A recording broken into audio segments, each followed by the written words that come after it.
Thank you.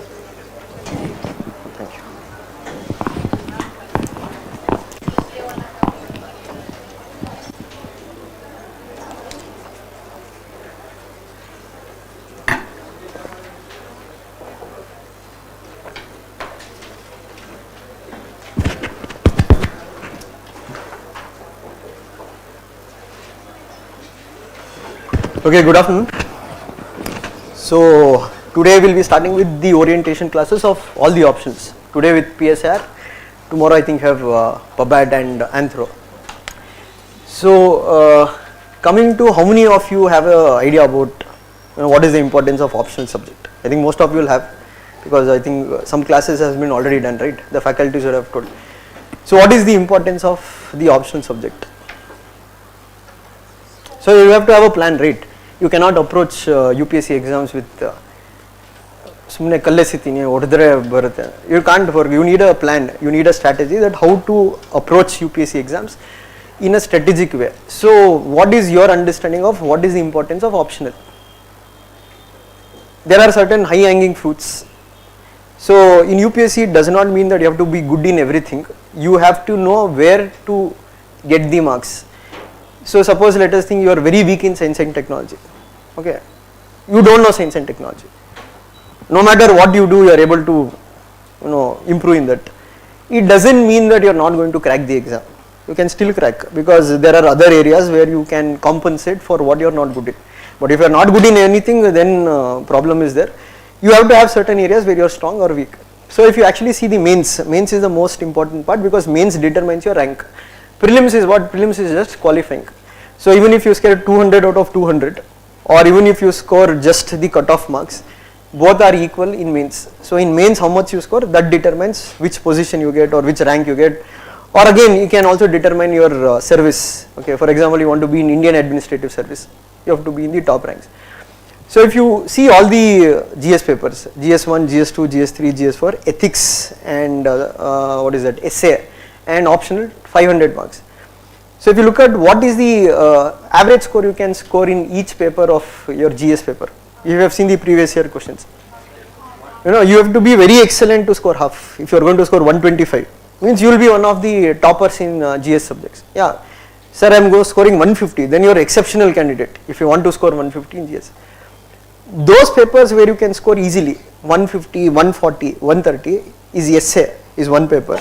The other is your optional subjects. Okay. Now coming to the optional subject, since there are two papers, okay, whatever you score here, it determines. Now there are a lot of myths in optional subject. What is some myths? So how many of you want to take political science just because it is scoring? No, dunya nadita ide ivaga ನಾವು ಹತ್ತು ಬಿಡೋಣ train. How many of you want to take an optional subject just because it is scoring?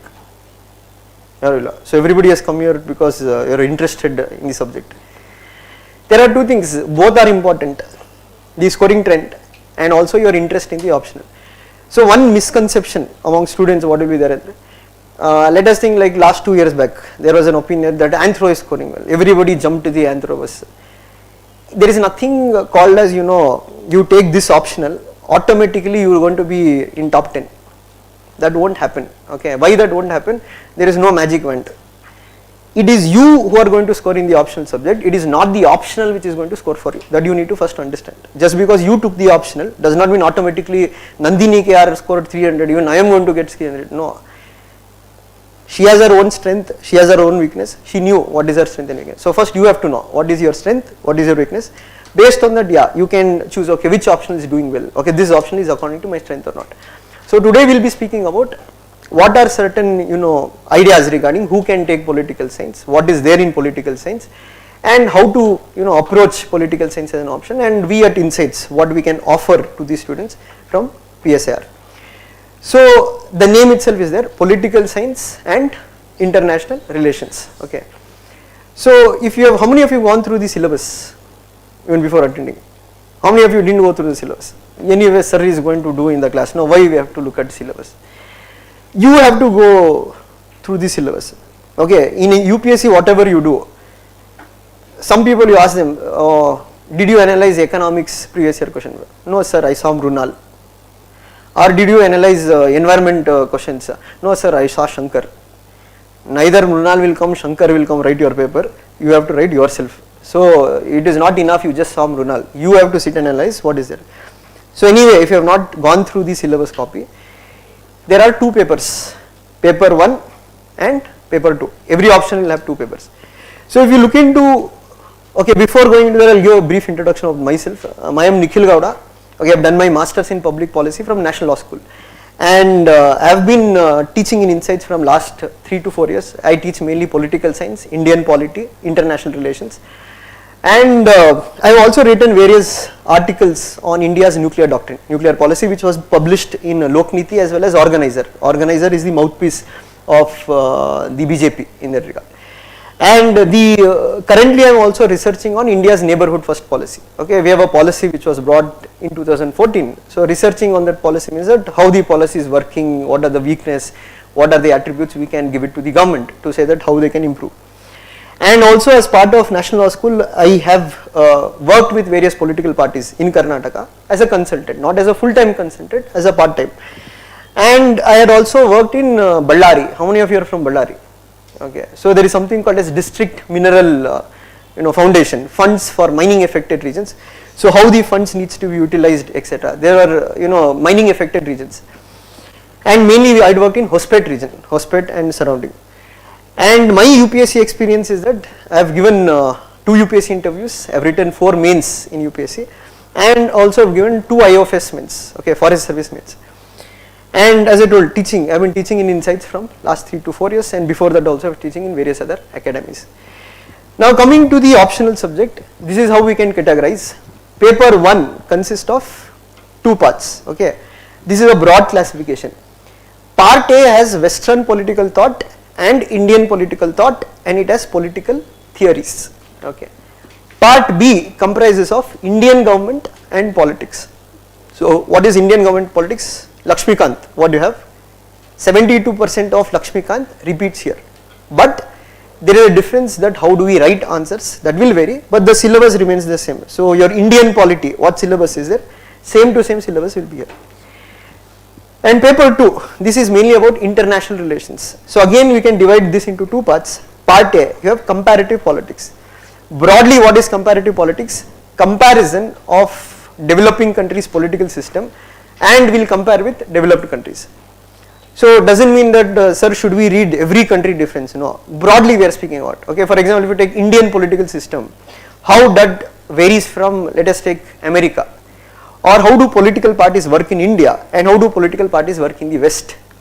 Environmental movements, you can see what kind of environmental movements are there in India. In West, how the environmental movements are wanted. So there is a comparison.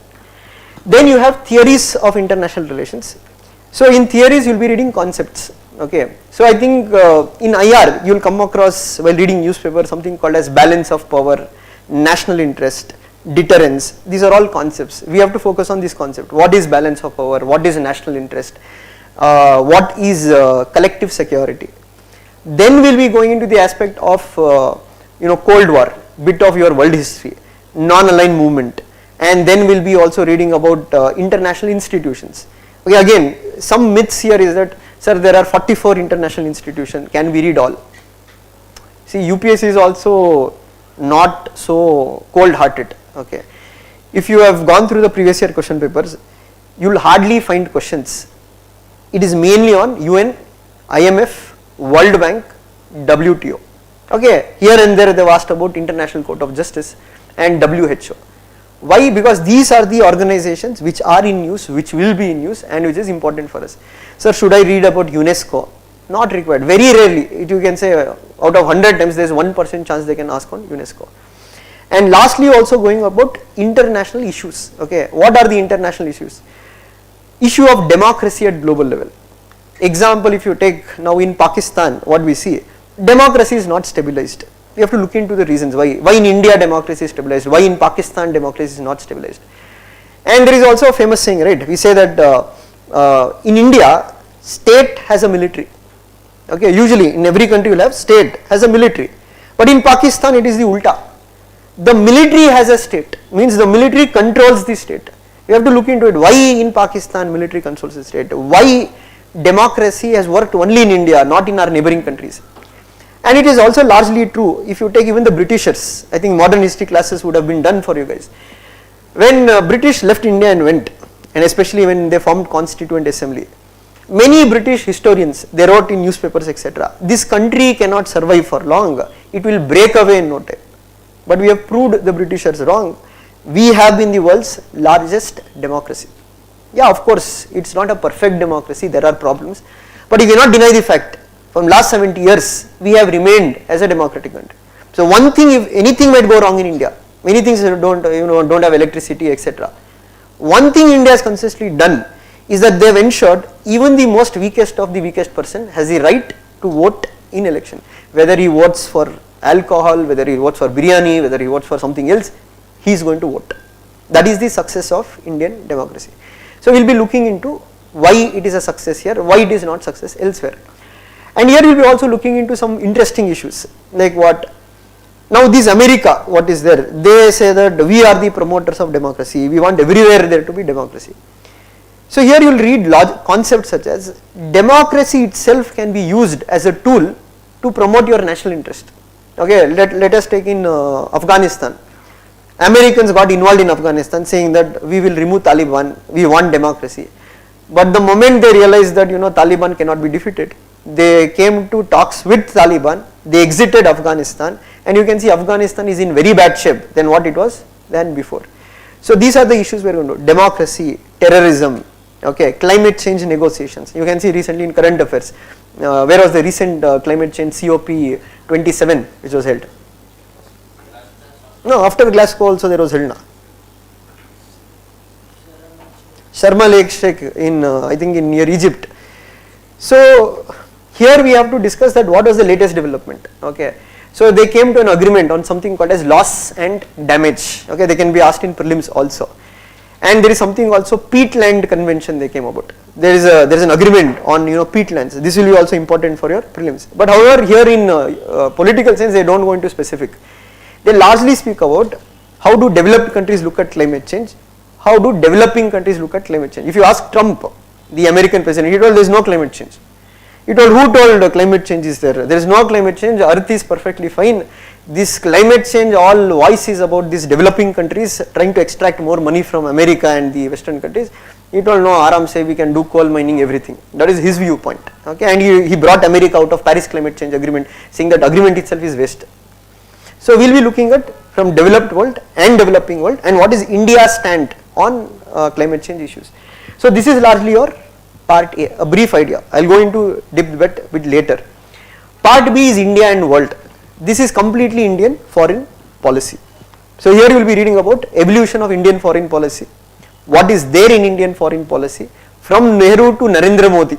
Okay, that how Indian foreign policy has evolved. What are the changes during Nehru's time? You see, a non-aligned movement was to be one essential characteristics of Indian foreign policy. But under Narendra Modi, we have seen we are moving towards multi-alignment, not non-alignment. Non-alignment means you are not going to join either camp.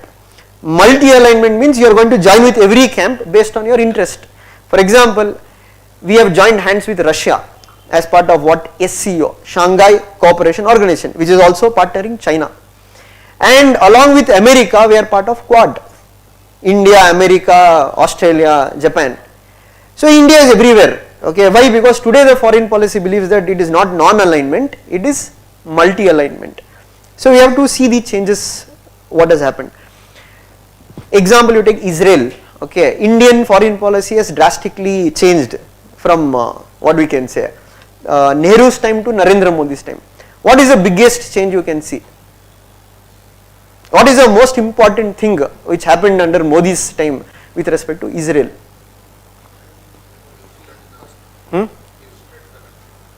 He was the first Indian Prime Minister to ever set foot on Israel.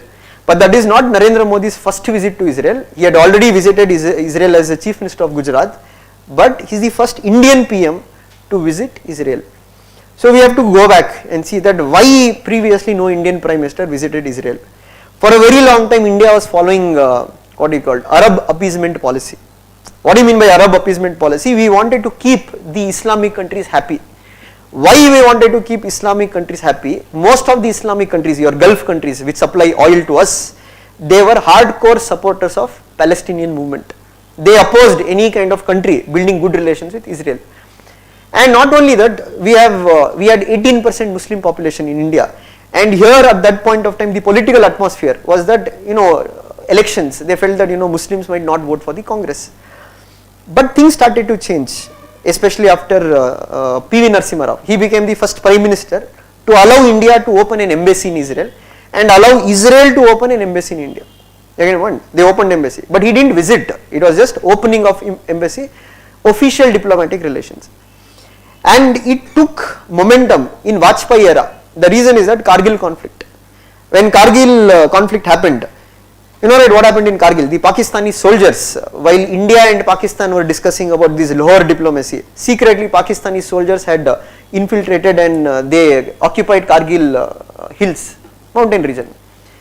Now basically Indians have to fight from lower terrain to an upper terrain, and it is always a challenge. And why we said technology is important? Because you need aerial positions of the Pakistani forces. India, presently we have NAVIC. Okay, at that point of time we didn't have NAVIC. So we have to depend on what? US, their GPS in that regard. But the Americans declined to support India, saying that they'll maintain neutrality. And who came to India's aid at that point of time? Was Israel. They gave aerial positions. And you can see India had defense relations with Israel. So during this time you can see Israel went on to become an important strategic partner to India, and relationship started to reach new heights, and it continued under Manmohan Singh. But things changed in 2014. Now the relationship went to a new level. Why? In 2014, for the very first time, we had a non-Congress government coming on its own to power. Janata Party was non-Congress, but that was a coalition. Vajpayee was a non-Congress, that was a coalition. But now it was the rise of BJP in India with Narendra Modi as the prime ministerial face. And as I told, foreign policy does change with certain factors. You cannot always change, certain things will change.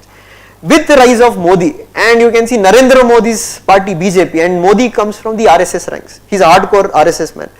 Why RSS is important? Yes sir, why we are discussing about RSS, UPSC? No, you can discuss because these are all important for the exam. You don't need to be saying that you are a fan of RSS or you are an enemy of RSS. Analysis. In 1947, one organization which wanted the Indian government to establish relationship with Israel was the RSS. Because you can see a lot of similarities between the RSS and Israel, because RSS is based on Hindu nationalism or cultural nationalism. In Israel also you can see it is a Zionist state, it is based on the Jewish nationalism. So there is a lot of ideological similarity. And now you have a prime minister who comes from this ideology, and as I told, Modi had already good relations with Israel, being the CM of Gujarat. That is what they told. Now things started to change. In 2015, for the very first time, India didn't vote against Israel in UN against a resolution which was introduced. India abstained. I told, like what we did with Russia, we are abstaining. So this was an indication that India's policy is changing, and that was completed when he visited Israel in 2016, and that is when the Israeli diplomats jokingly they said, all these years India was treating Israel as a mistress, but now it has openly acknowledged her as the wife. ಅಂದರೆ ಇಷ್ಟು ದಿನ ಸಂಬಂಧ ಕದ್ದು ಮುಚ್ಚು ನಡೆಸ್ತಾ ಇದ್ರು, ಇವತ್ತು ಮುಂದೆ ಬಾಗ್ಲಲ್ಲೇ ಬಂದ್ಬಿಟ್ಟು ಇವಳೇ ನನ್ನ ಹೆಂಡತಿ ಅಂತ ಡಿಕ್ಲೇರ್ ಮಾಡೋದು. That was openly saying that we are going to build relations with Israel. This we need to analyze and study. Okay, this is one example I told, that continuity and change in foreign policy, Indian foreign policy, we need to trace it. Then we are going to read about India and NAM. Okay, why did India join NAM? What is the use of NAM for India? Today is NAM important or is it not important? This is one section. Then you have to know into institutions which helps in foreign policy making. Look at our foreign policy. Who are involved in foreign policy making? Prime Minister's office, right? National Security Advisor, NSA. Who is the current NSA? Ajit Doval. Ministry of External Affairs, they are also involved. State governments are involved. For example, if you take with case of Teesta agreement with Bangladesh, you need support of the West Bengal government. Similarly with Tamil issue in Sri Lanka, the DMK government and ADMK government, they influence the government policy. Think tanks, okay, you have many think tanks, ORF, IDSA, Okay, these are all what we can sell. Social scientists who work on foreign policy, they give feedback to the government that what kind of foreign policy we can develop. So we look into what are the institutions which plays a key role in the making of Indian foreign policy. Then we will be going into India and world. Here this is when students will get confused saying that, sir, there are 196 countries in the world, how can I read 196? Come on, they are not going to ask you 196 countries. They have also mentioned in the syllabus clearly, one is India and neighborhood. Okay, if you take neighborhood, Pakistan, Afghanistan, China, Bangladesh, Nepal, Bhutan, Sri Lanka, Maldives. Sir, should I read all the countries? Be smart enough. Sri Lanka is currently going through crisis. Question can come in the exam. It has already come last year in GS paper 2. Pakistan is going through crisis. They can ask a question on Pakistan. But out of 100 times, 80 times the question has come on, if you look into South Asia. Okay, they don't usually ask smaller countries. They ask as a whole, what is the problems in South Asia? Why South Asia has not been able to economically integrate? But what are the popular areas individually they ask? Afghanistan, Pakistan and China are the three favorite countries which UPSC 80% of the times the questions will come. Yeah, maybe once in a while they might ask Sri Lanka, they might ask Nepal because that has been in news. So you don't need to read history and all. That is one more thing. Some people that say, sir, should we read what happened in Rajiv Gandhi's time, what happened in Narasimha Rao's time, what happened in Narendra Modi's time? Not required. In class the background will be given for you to understand, but does not mean you to sit and read all those things. Mainly the questions will come on what has happened in last 6 months to 1 year.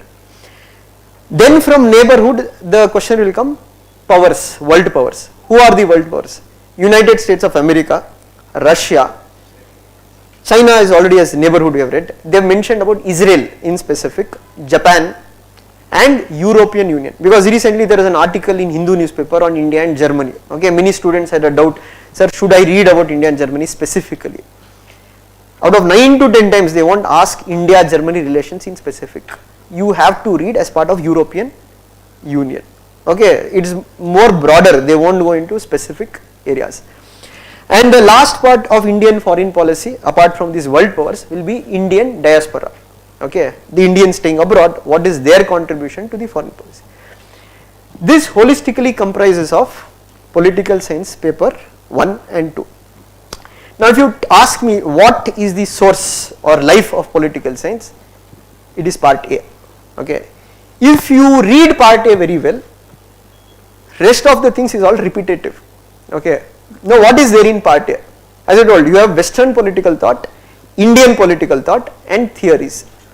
So what do you mean by Western political thought? What do you mean by a political thought? See, don't always try to think from a book. There are two words, political thought. What do you mean by it? Opinion of whom? Thinkers. Okay. When? So when we say political thought, it is ideas which are emerged from scholars belonging to a particular age. Okay. If we say Greek political thought, we are speaking about ideas which emerged from the three important scholars, Socrates, Plato, Aristotle. Okay. So now here again students, sir, Aristotle has told about a lot of things. Do I need to know about it? No. It is political thought, political ideas. You need to study these ideas, you need to understand these ideas in what context they give, and this is one of the most interesting part of the subject also. Many people think IR is interesting, but actually if you ask me which is more interesting, this is interesting because take Plato, many ideas what Plato has given is also relevant today. To give you in a summary, like what we say, trailer before we do the class. This Plato, he was born in Athens. Plato has written a book, okay, the most important book called as The Republic. The main idea in this book is that he wants to create a state which is led by a person who is the most knowledgeable person in the society. He does not want people to elect a person. He does not believe in democracy, he does not believe in election. Now you have to question why did he think like that? Every person's ideas, okay, it's not only Plato, even you, your ideas are also shaped by your surroundings. Okay. Now if you take in Nirbhaya incident, okay, when Nirbhaya incident happened, the 5 rapists were there, they were hanged to death, that is end goal. But lot of people told, we need to study about it. Solution is not hanging people, sending it. Hyderabad incident happened. It didn't stop. You hanged Nirbhaya people, did not stop from Hyderabad rape incident. Future also it will happen. Why? Because we as a society are not understanding why crimes are happening. Is there a socio-economic basis to these crimes? In US they have done it. Okay. So in US there is a Netflix series also on it. I forgot the name of the Netflix series, where they have analyzed, they have made study, research about the criminals who do heinous crimes. One common theme what they observed in those people who commit heinous crimes, they always come from a troubled background. It's not about being rich or poor. Domestic violence, they have been abused at a very young age. That will make them what? Numb to any kind of morals or human values. So that is why when we study a thinker, we need to also study that from what point of view his ideas were developed.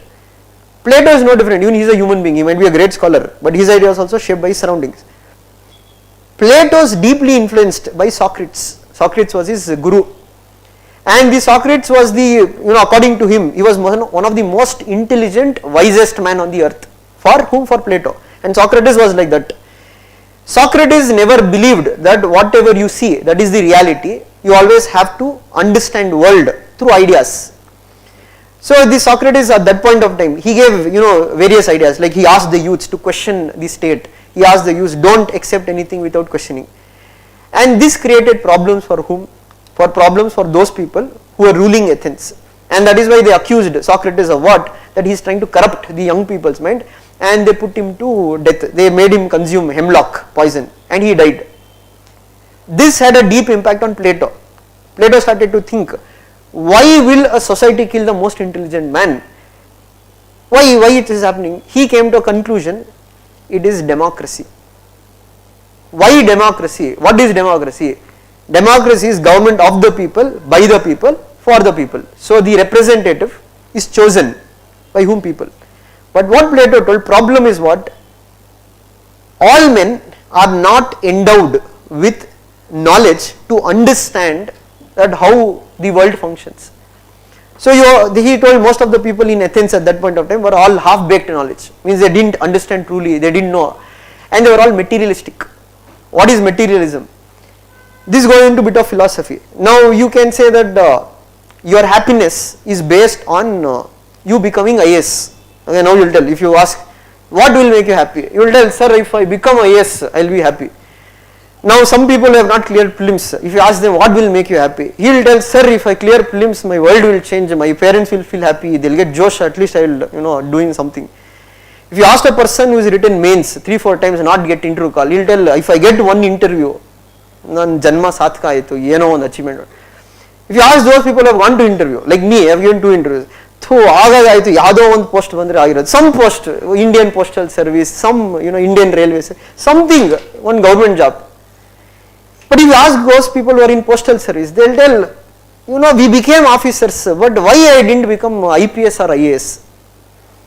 Go and ask an IPS, he will tell everything is fine, but still I can't work in different departments.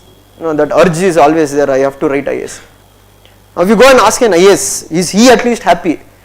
He will tell, I became IAS, but I am in Tripura. Look at that fellow, he is in Karnataka, aram se. If you go ask a person in Karnataka, are you happy? He will tell, yeah, I am in Raichur. See this fellow, he is in Mandya, aram se. Sugarcane, this thing, aram se, it is very well. If you ask this fellow in Mandya, he will tell everything is fine, but I am not happy, my family troubles are there. And I am not happy, I don't know why I came here. That is what Socrates said. Material things, okay, material things, not only chair, table. Power is matter. According to Socrates, anything which is not permanent, it is matter. Power, money, etc. So Socrates always told, you have to go beyond that. You have to understand there are things beyond that. So he told, happiness does not come from money or power. And he told this was the misconception what these people in Athens had. And that is when he told what happened in democracy. those who were good speakers, those who had oratory skills, they could easily manipulate people and people voted for them. And that is why he told people didn't understand what Socrates told, and that is what led to death of Socrates. And that is why his idea is to what? Create a new state. He didn't create, he proposed a new idea. What is this new idea? He told, I want a state where we'll choose the ruler through an examination. Okay, he is chosen, not elected. And he says everybody will be given equal chance to become the ruler. And that is when he told his education theory. You know, it's like UPSC. There are 3 stages in his education system. Primary education, 0 to 5. And there is no private school. We are speaking at that time. There is no private school. He told all private schools are banned. Only government school. Every person should come to that school. And everybody will be given the same education. 0 to 5. Children will be taught music, gymnasium. Why? He told gymnasium is flexibility of body, music and moral study, it will build character. And then he told from 5 to 18 they will do various subjects like mathematics, philosophy, etc. At 18 they will have an exam. If you clear the exam, you will go into the next stage. If you don't clear the exam, you are eliminated. Okay, you are normal man, common man, you cannot become part of the state. You cannot acquire power. You can do anything, business, you want to lead your life, have a family, have children. From 18 to again, I think 25 or something, he will do one more exam. Whoever fails here, he will send them to guardian class, means here military training will be there, I think 18 to 20. So those who are not able to clear this exam, they will go into soldier class. They have to guard, that is their function. Now from post 20, this is again higher education till age of 50. Now you will be given field training. Field training means you have to do a lot of things. At age of 50, these people, remaining people, in that one person will be eligible to become the philosopher king. He is the ruler of the state. Now doubt can come for you is that, sir, how is that possible if there are 20 people? How do we choose one? And this is where what Plato says that these people have been tested for what? Values. They don't want power. They are not attracted towards power and they see power as negative. So you will have to convince one of them to sacrifice their studies and become what? A ruler. It's a sacrifice, he says. You becoming a ruler is not enjoyment, it is a sacrifice. And then he brings other things. He will tell those who are ruling class and those who are guardian class, they cannot marry. You cannot have a family, you cannot have a children of your own, you cannot own private property. Why? Because he told 2 things which was responsible for deterioration of Athens. One was family, nepotism, the other was corruption, private ownership of property. This was one idea given by Plato ages back. So we are going to study this idea and we are going to study the relevance of this idea in today's time. You can say partially what he told is true. Even today if you take the Indian parliament, 44% of MPs in India have criminal background. And if you take 88% of India's MPs are millionaires. Means those who have muscle power and those who have money power, it is much easier for them to capture power through elections. Okay. But what Plato's solution for that, we will discuss it in the actual movie, to what extent we can agree on it. But this is an example, sample I told, what you will be reading in this subject. So like this, Plato's ideas, Aristotle's ideas, Machiavelli's ideas, Locke, Hobbes, J.S. Mill, Karl Marx. Karl Marx again very important scholar. Because we say Marx divided the world, you have supporters of Marx and you have opposers of Marx. So that's why he told he is the god for some people in 19th century. Then you have Gramsci, okay, the other scholar, he is a neo-Marxist. Then finally you have Hannah Arendt, the only woman scholar you will be studying about. Then you have Indian political thought. Indian political thought, same thing. Now Indian scholars you are going to read. Not all, we will be reading Manu, that is in ancient India. Then we will be reading about Kautilya's Arthashastra. And see, that is what we say. When you read Kautilya's Arthashastra and when you read our education system itself, we say Indians are always submissive. Submissive in the sense we always think in a very timid way. Why? Because Nehru, when he wrote the book Discovery of India, he called Kautilya as the Indian Machiavelli. And there is a historian called as Upinder Singh. She has written a book called as Violence in Ancient India. She disagrees with Nehru. She said that how can you say that Kautilya is Indian Machiavelli, because Machiavelli was in 15th century, 16th century. Kautilya gave these ideas much before what Machiavelli told, because there are a lot of similarities in what Kautilya has told and Machiavelli has told. And that is what she says, that it should be the other way around. Machiavelli should be called as what? The Italian Kautilya. So Kautilya is a very important scholar to foreign policy, for your political thought. Okay. Then we are reading about Buddhist political thought. Okay, we are not reading about Buddhism. Don't get confused, sir. We will read about Buddhism. No. Buddhist political ideas means during the age of Buddha, what was the political system? You had republics, you had Buddhist sanghas where they used to take democratic decision making. That we are going to study as part of Buddhist political thought. Then we are going to read about the modern Indian thinkers, M.N. Roy, Aurobindo Ghosh, Syed Ahmad Khan, Gandhi, Ambedkar, and these are the scholars we are going to read about, their ideas. So again, sir, Gandhi, what we read? Main ideas. Gandhi has given many ideas, right? Satyagraha, Ahimsa, trusteeship, Sarvodaya, Nayi Talim, that is a new system of education. Okay. Then you have difference between Ambedkar and Gandhi. Okay, that is one more thing, very interesting part. You know, this question has been also asked in your GS paper. Okay, if you take 2015 paper, they have asked, though Ambedkar and Gandhi had similar vision of uplifting the depressed classes, their ideas differed. There are a lot of ideas, right? You can see makeup of Gandhi and Ambedkar is different. Gandhi comes from the upper caste. Ambedkar comes from depressed classes. Gandhi was a firm believer in what? Hindu religion. Ambedkar opposed Hindu religion. Gandhi believed in Varna system. He told, don't blame Varna system for what has happened, that is untouchability. He told Varna is a different concept. He told Varna is based on what? Aptitude.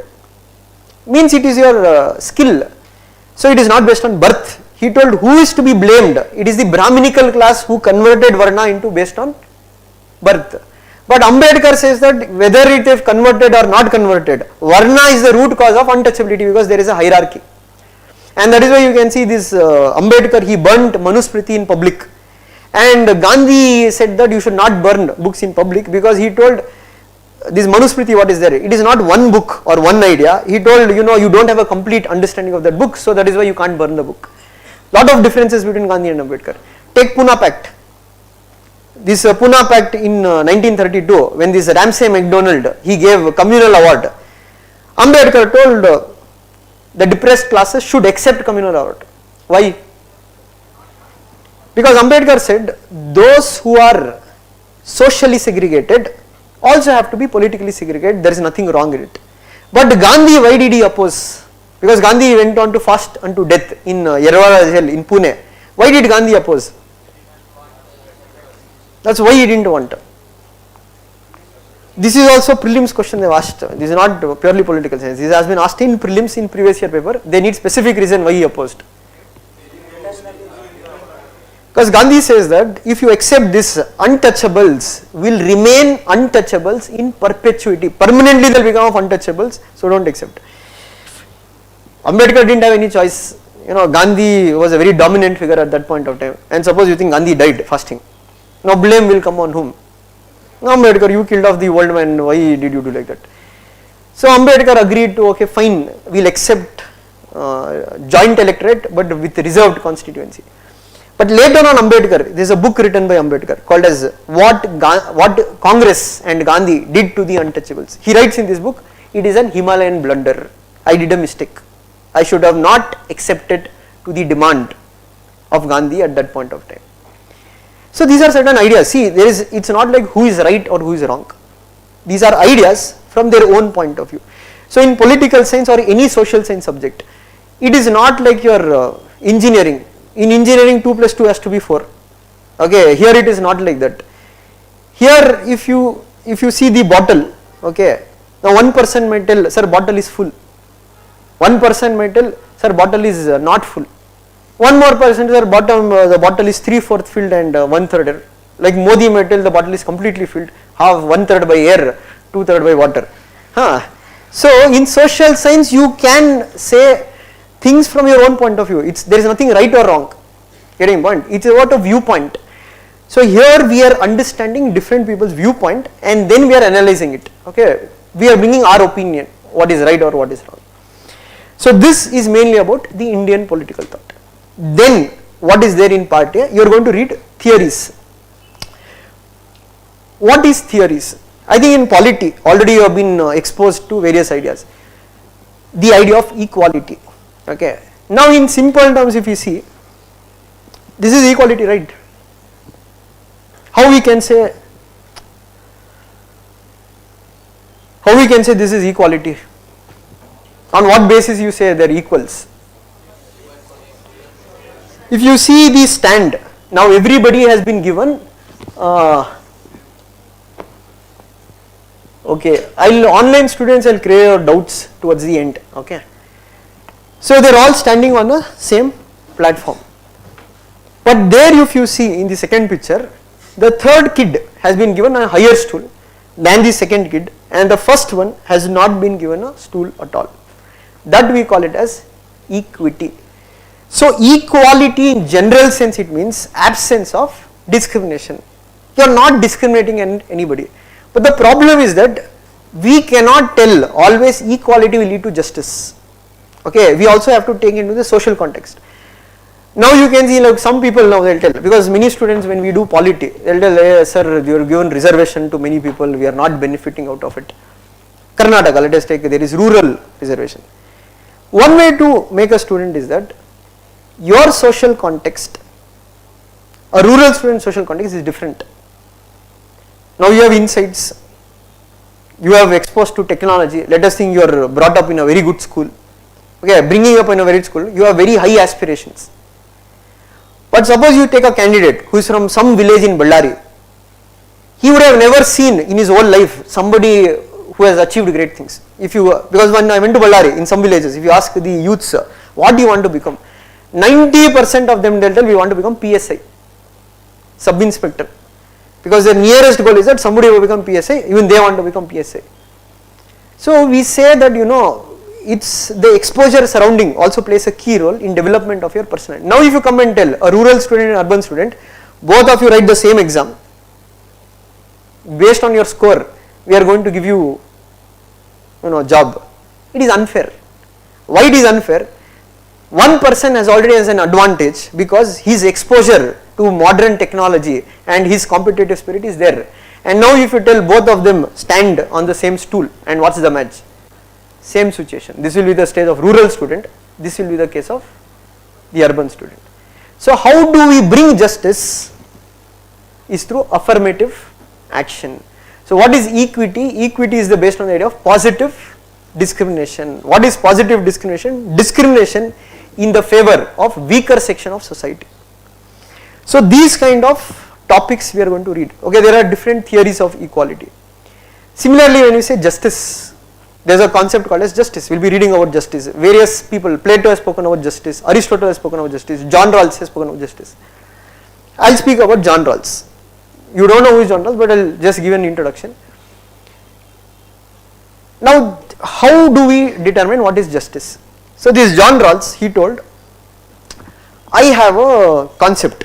If you follow this concept, if you follow this procedure, 100% justice will be given.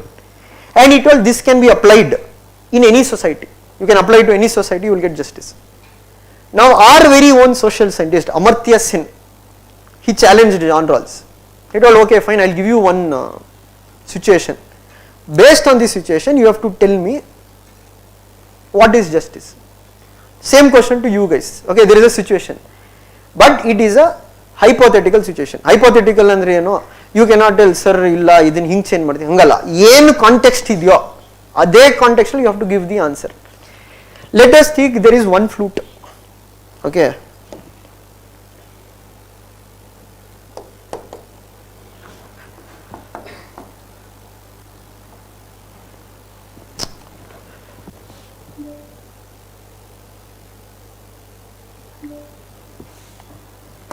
Okay, let us take there is one flute. Flute andre gottalla? What is flute? Huh?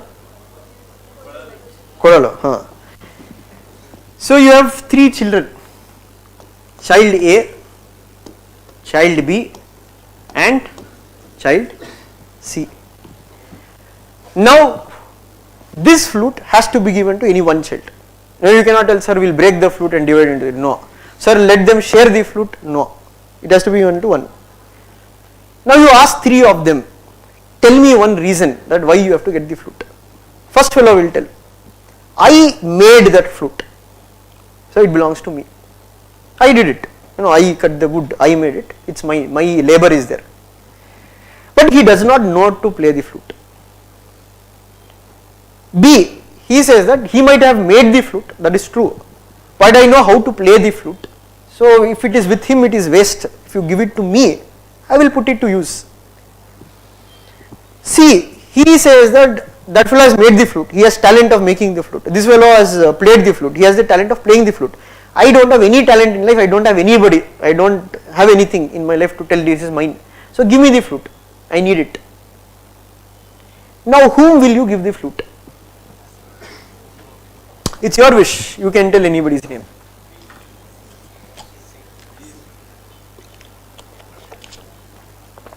How many of you go with C? How many of you go with A? How many of you go with B? Okay. See, there is Amartya Sen told there is no answer to this, because each one of them are right in their own perspective. Now A, yeah, he's made the flute. If you are telling A, you are a capitalist. Capitalists believe in ownership of property. If you say B, you are a utilitarian, maximum good, utility of a maximum good. If you say C, you are a socialist. You believe that weaker section should be taken care of. So this is what Amartya Sen tells John Rawls. It is not simple. Justice is not a procedure. You can't build a procedure. Justice is action oriented. And Amartya Sen was influenced by Mahabharata. He took the example of Mahabharata and he tried to explain to John Rawls what is the difference between justice and procedure.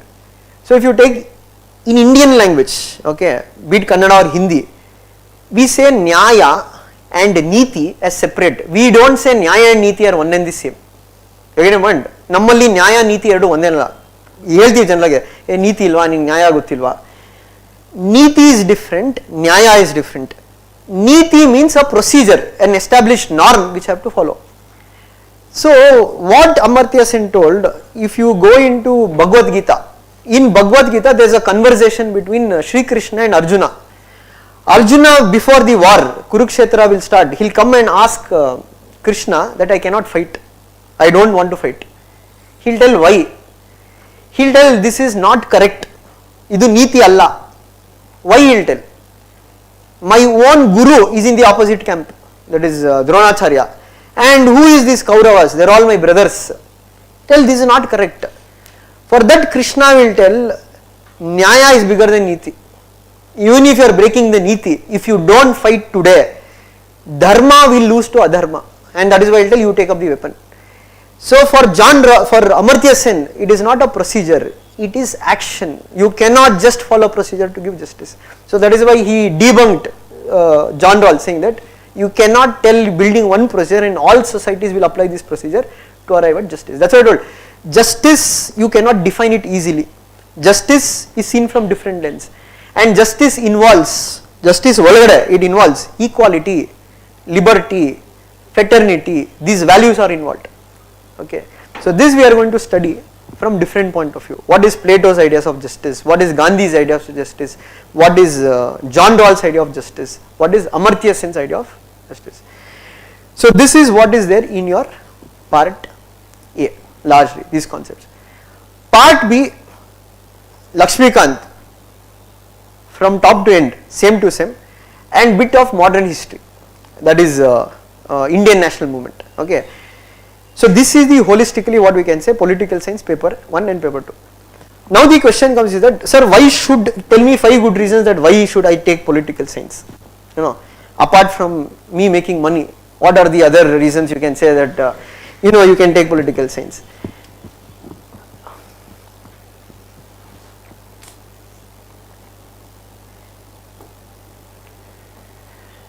See, if you want success rate in that regard, one optional we say has been growing in that regard is PSAR, because this is the official data taken as of 2017.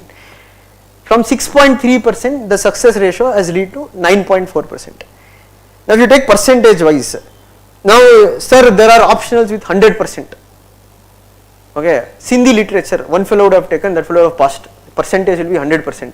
You can't go by 10 people taking, 5 people clearing. Go by a larger base. At least 1,000 students have written. In that is the optional performing, and you can see PSR has been performing well in recent times. But I won't tell you consider only this and take. There are other factors also to consider.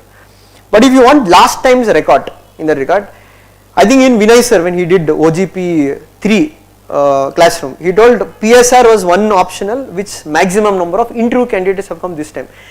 Because in our test series only, we had 48 people, 22 people got interview call. But that does not mean that everybody took political science, they got interview call. Maybe you are lucky enough to get those talented people to write our test series. Okay, so the optional has been doing well, but does not mean you will score 300. You have to put in your effort to score 300. Now apart from the success thing,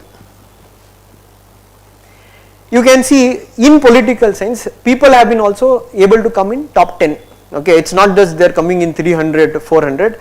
Last time also if you take rank 3 was political science, in top 10 you had 3-4 people who are from PSR optional. But that is the same case, every optional will have topper. It's not that only political science is there, because that will be biased if I say that only political science toppers are there.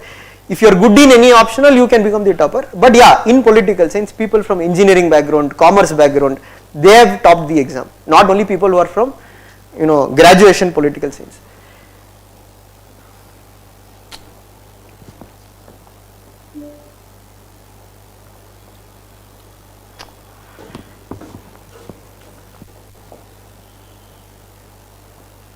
It's not going okay. Anyway, apart from this, what else is the advantage? There is a overlap with your GS syllabus. Okay, what is the overlap? Now you have to read about world history because of international relations, that is Cold War, non-alignment movement, organizations. If you take your GS paper 1, it overlaps with what? Your world history part. Then in GS paper 1 you have post-independent India. You have to read about green revolution, land reforms, social movements, that is there in part B, political science.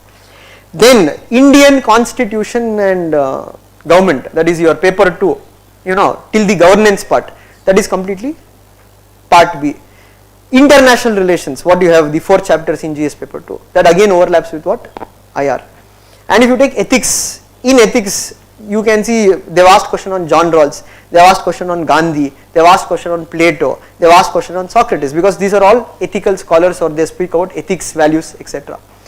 And essay paper, if you take essay paper, last time also if you take essay, history repeats itself as that Marx quote which was given, but does not mean you have to write about Marx. That is a essay paper, you have to write from a general point of view, you cannot write from a political science point of view. Okay, that is one thing. Even though there is overlap, you don't think that whatever I write there, if I write here it will be the same. No, this is optional. Option means certain element of specialization. So syllabus remains the same, but the way you write answers will be different, slightly different in that regard. So you can see 40 to 35% of the syllabus, it will overlap with your general studies. Means you don't need to make any specialized study again in that regard. But however, you have to focus on your writing practice, which will be required. Now coming to, I wanted to show you few questions. Okay, remote, where is it? So these are sample questions from previous year. Okay, this is a part A question, that is paper 1 part A. How is liberty a precondition for equality? Explain the relationship between equality and liberty. This is a part B question, that is PSR paper 1 part B. What are the provisions of constitutional protection of rights to freedom of religion and how far they have succeeded in promoting secularism? So basically you have to write about article 25 to article 28, then you need to analyze and say whether it has enabled India to become a secular country or not. Then if you take paper 2 part A, feminist approach to international politics is biased comment, okay, because in IR you are reading theories. One theory is feminist theory. Feminist theory is easy to understand. What the feminist theory, they say that if you look at international politics, why do countries go to war? Why there is always conflict? They say the reason for that is that most of the nation states, they are controlled by men, okay. Take military generals in most of the armies, they are men. Take the composition of parliament, Indian parliament, 86% are men, 14% are women. So they say men by nature are very aggressive, egoistic, and patriarchy, and that is why that also reflects the how states behave, and that is why states go to war. But some would argue that this view, what is there, it is biased. Why it is biased?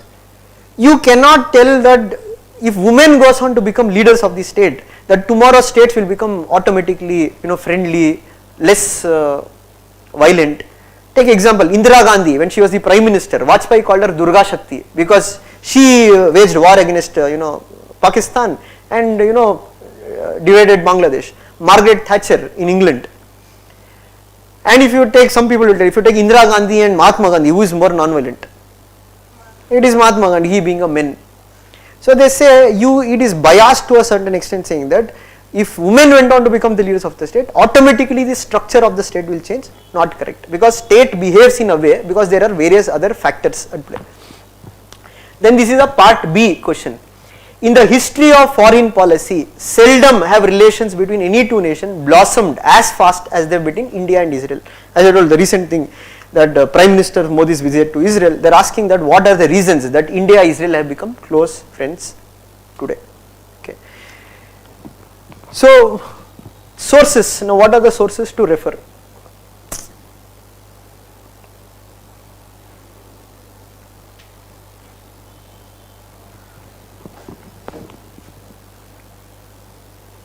The important sources here for you to refer is that you can start with your NCERT books, okay. You have 11th and 12th political science NCERT book, you have to read it to build your basics. Especially for those people who are not from political science background, you have not explored commerce, engineering, medical science, you can go through NCERT books, that will give you a basic idea. The second important source will be the class notes. What will be provided in the class? 80% you have to read on the class notes. But after reading the class notes, you have to refer to certain standard books, okay. Now you tell, sir, why sir, you tell me some optional where only notes is there, I will score 300 taking the notes. Either one, the person who is telling is making you a ullu, or you are a ullu to believe that person, either two. There is no one material in UPSC which will give you your ticket to Mussoorie. There is no such book which has been created. First you have to read the notes, next you have to refer a book. See why I am telling, be more practical, don't be, think. It is normal tendency. Normal tendency is what everybody, including me, we want things to be easy. Okay, that is what we want. What is one? Sir, tell one girl last year she came. Sir, tell me one optional, sir, where only 2 books I have to read and clear. I told 2 books is there. Quit UPSC. There is no 2 books, 1 book, magic material. That is marketing. Marketing should be there. Marketing will run. That's what I told. Marketing, that you have to be smart enough to know what is true, what is wrong. You have to refer to standard sources. I will be, I am not going to say because you are going to join my course, the moment I will tell I'll promise you I'll make you score 320. When I have only written the optional, I have scored 290. That is the highest score what I have scored. When I myself have not scored 300, I can't come and tell I will make you score 320. Okay, it is your skill. I can make you score 270, 280. But to get that 30-40 marks extra, there should be something called as uniqueness from your side. If you are not unique, nobody is going to give you marks. Logical, na? See, in our test series, why 22 people in our test series were able to get results? I will tell you one of the reason. In our test series, we made students to say, write different introductions. Like see, one popular material for PSR is Shubhra Ranjan. There is no doubt that everybody will refer Shubhra Ranjan. But what happens now, 1,000 people who take up mains reading the same material, same introduction. There is a question on state. Out of 10 people in our test series, 9 people when they used to write, Garner said political science begins and ends with the state. Same to same introduction. Why will the evaluator give you more marks? That he will come to know this is nothing but a rote learning parrot who has copied from a book and reproducing it here. So if you want to score 300, you should bring your own uniqueness. To bring your own uniqueness, you have to read certain reference material like O.P. Gauba, B.L. Fadia. So that I will tell in class that which chapter you have to read and what you have to read, not the whole book, selected chapters. The other thing is that newspaper reading, that is your editorial pages. So if you see in editorial pages, why I say newspaper friendly is political science, every day one editorial page you will have on political science. But don't cut, paste and make notes and all, not required. Just keep reading it. It will automatically come to your mind. So recently you can see Election Commission, the Supreme Court now has come out with a new mandate. They are telling we are appointing a committee, 3-member committee. This is what we say judicial overreach. Okay. So you can see there is a conflict happening between the executive and the judiciary. Right, the executive is harping upon what we want in JAC. Who are judges to appoint themselves? The recent Vice President Jagdeep Dhankar in Rajya Sabha, he spoke about it. Kiran Rijiju, the law minister, spoke about it. Right, there has been a lot of voices coming from the executive to control judiciary. One reason is that with Justice Chandrachud's appointment, you can see the friction between the government and judiciary has widened again. And this how judiciary is coming back at executive, now they are also coming back. They are telling for Election Commission, till you bring a law, you make sure that there is a 3-member committee. So they are telling this is judicial overreach. And there are war of words between the previous finance minister, Mr. Arun Jaitley, and former judges. One of the former judges told, judiciary crossed its line. Why? Because you didn't do your work, you didn't make laws on time, you didn't reach out to people's help. For that Arun Jaitley shot back, you told okay fine, there are 3.4 crore pending cases in India, you are not doing your work, so shall we start giving judgments? No, that is what he told in one of the press meets. You need to understand, that's why when you read newspaper, you will get unique contents like that. I am not telling read newspaper for 5 hours, 6 hours. Read 1 hour, read one editorial page. But don't be blind as a bat. Sir, we will read Vision 365. Sir, why sir? Vision is there, no sir. First you have vision about the exam, then Vision 365 will help. Simple, vision, drishti, everything. Sir, Shunya is there, sir, you will get Shunya only in exam if you blindly read. I am not saying the material is not good, it is good. You have to know how to use it. Okay, without using anything, sir, no sir, I am reading Vision 360 times. Even if you read 360 first time, nothing is going to change unless you know how this exam is structured. And why I say the coaching is not about covering the syllabus. That is one myth or one misconception what I see among many students is that they believe coaching is what, coming in, sitting in a class, taking down day-to-day notes. No, I will tell you why. These are all not things, what I have said is not something which you won't find anywhere. If you open Lakshmikant, it is there. If you open newspaper, it is there. If you open some YouTube channel, it is there. But what is not there is that how to prepare, how to structure my preparation, okay, what is required to crack this exam. So when you know how to crack the exam, when you know what exactly needs to be done, that will create chances for you to clear.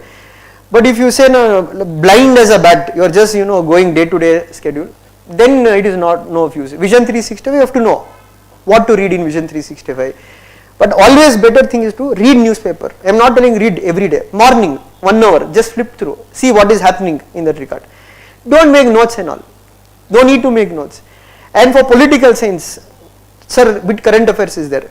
If you see Insights, we are providing a monthly magazine called as what? News to Notes every month on our website.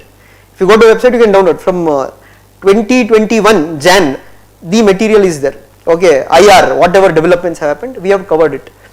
But I would still suggest read newspaper, then read News to Notes, that will help you. Okay, so your sources will be what? First NCERT, then your class notes, third one, the material which will be suggested for you to read. So this will be your source. But again, don't try to widen your sources too much. minimize these 3 sources, revise again and again, and in classroom we will be doing answer writing practice. Okay, we are not doing weekly test, no, because I don't believe in weekly test. See, answer writing is what some people think. Answer writing, day 1 they will come, they will join today academy, tomorrow come sir evaluate my answer.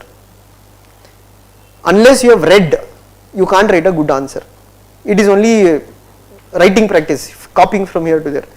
So in our classroom with political science, we won't be doing something like weekly test. After every chapter, I will take up previous year questions. I will try to solve the questions for you initially.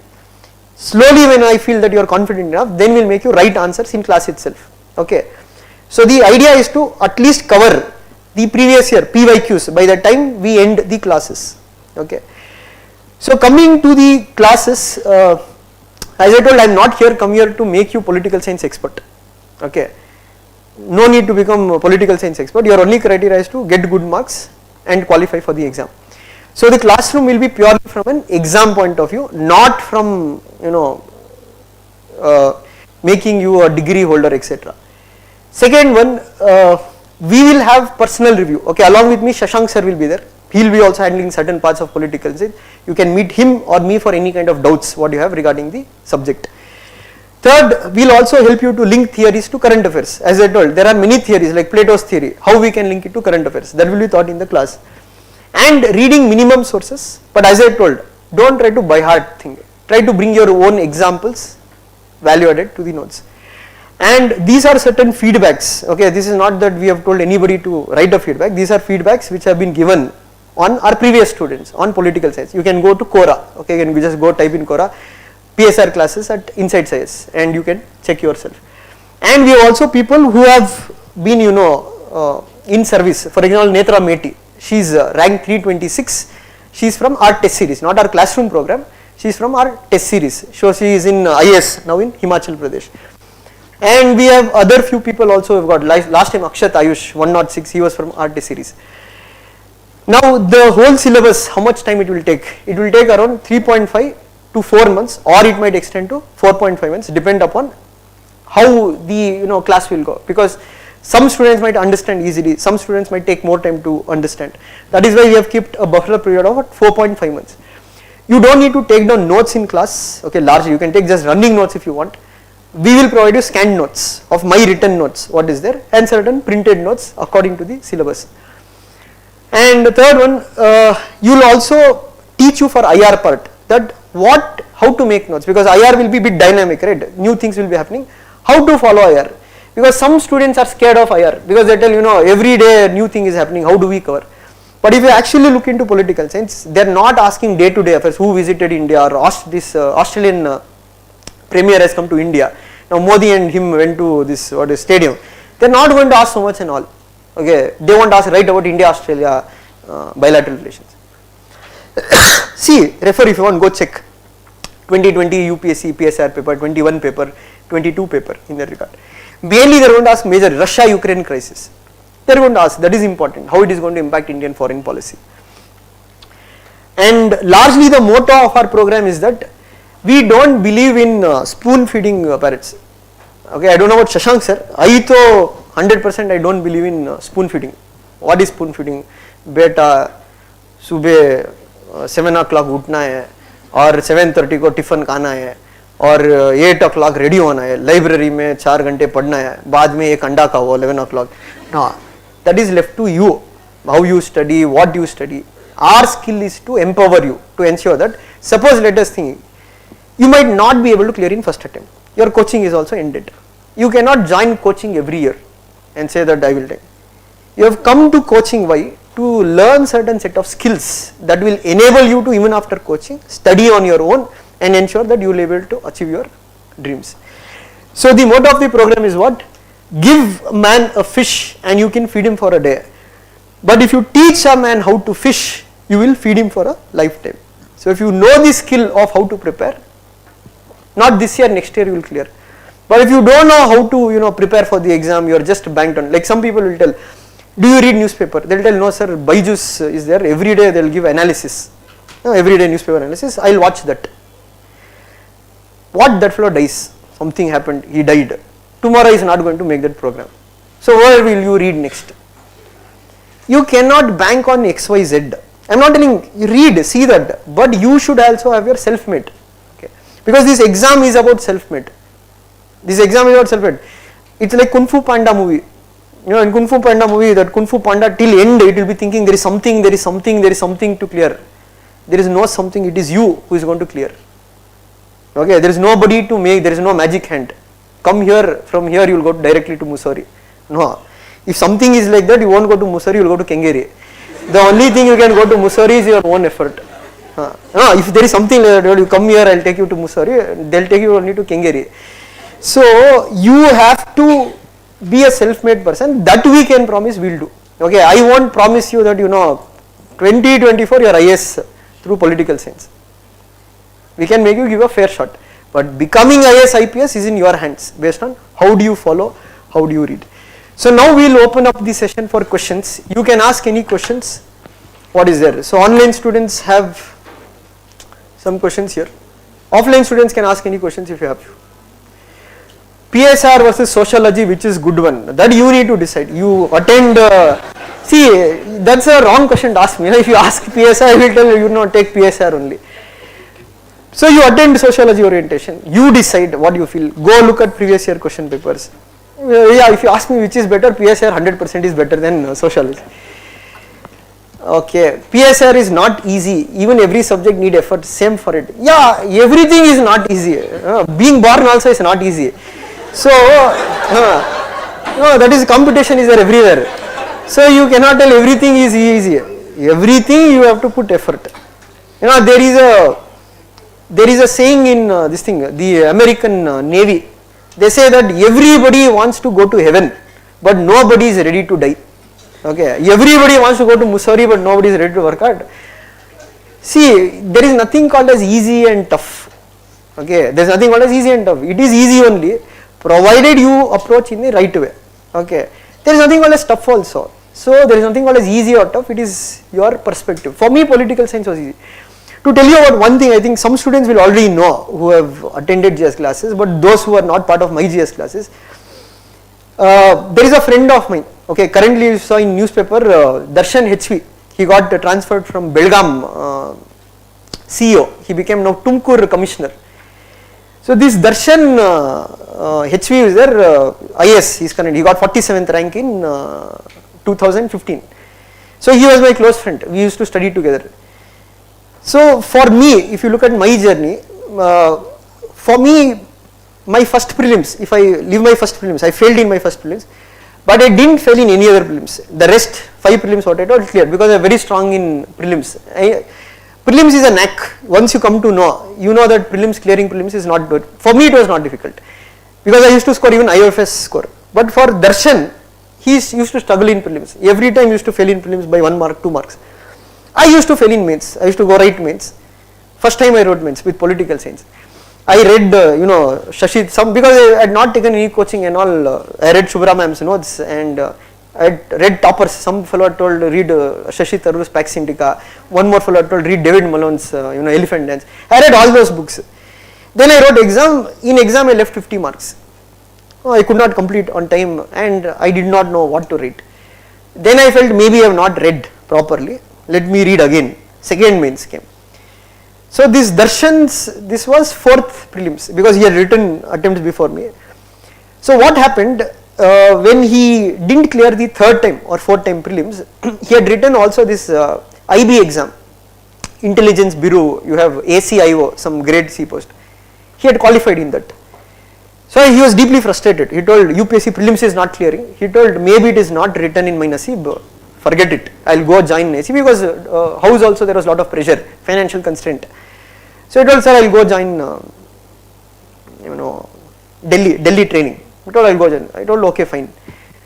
So I and one more fellow, Hanmant Raju, he is IRS today, he is also a very close friend of mine. So we both were political science, this fellow was Kannada literature, okay, but he had not written one mains also.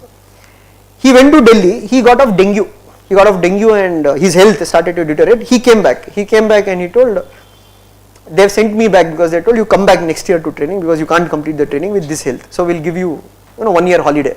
It's like, what is that called, health leave or something like that. So he came, same day he came in Feb. so you have to apply for the exam. So he told, I won't apply because I am already demotivated writing. He told, no, you apply.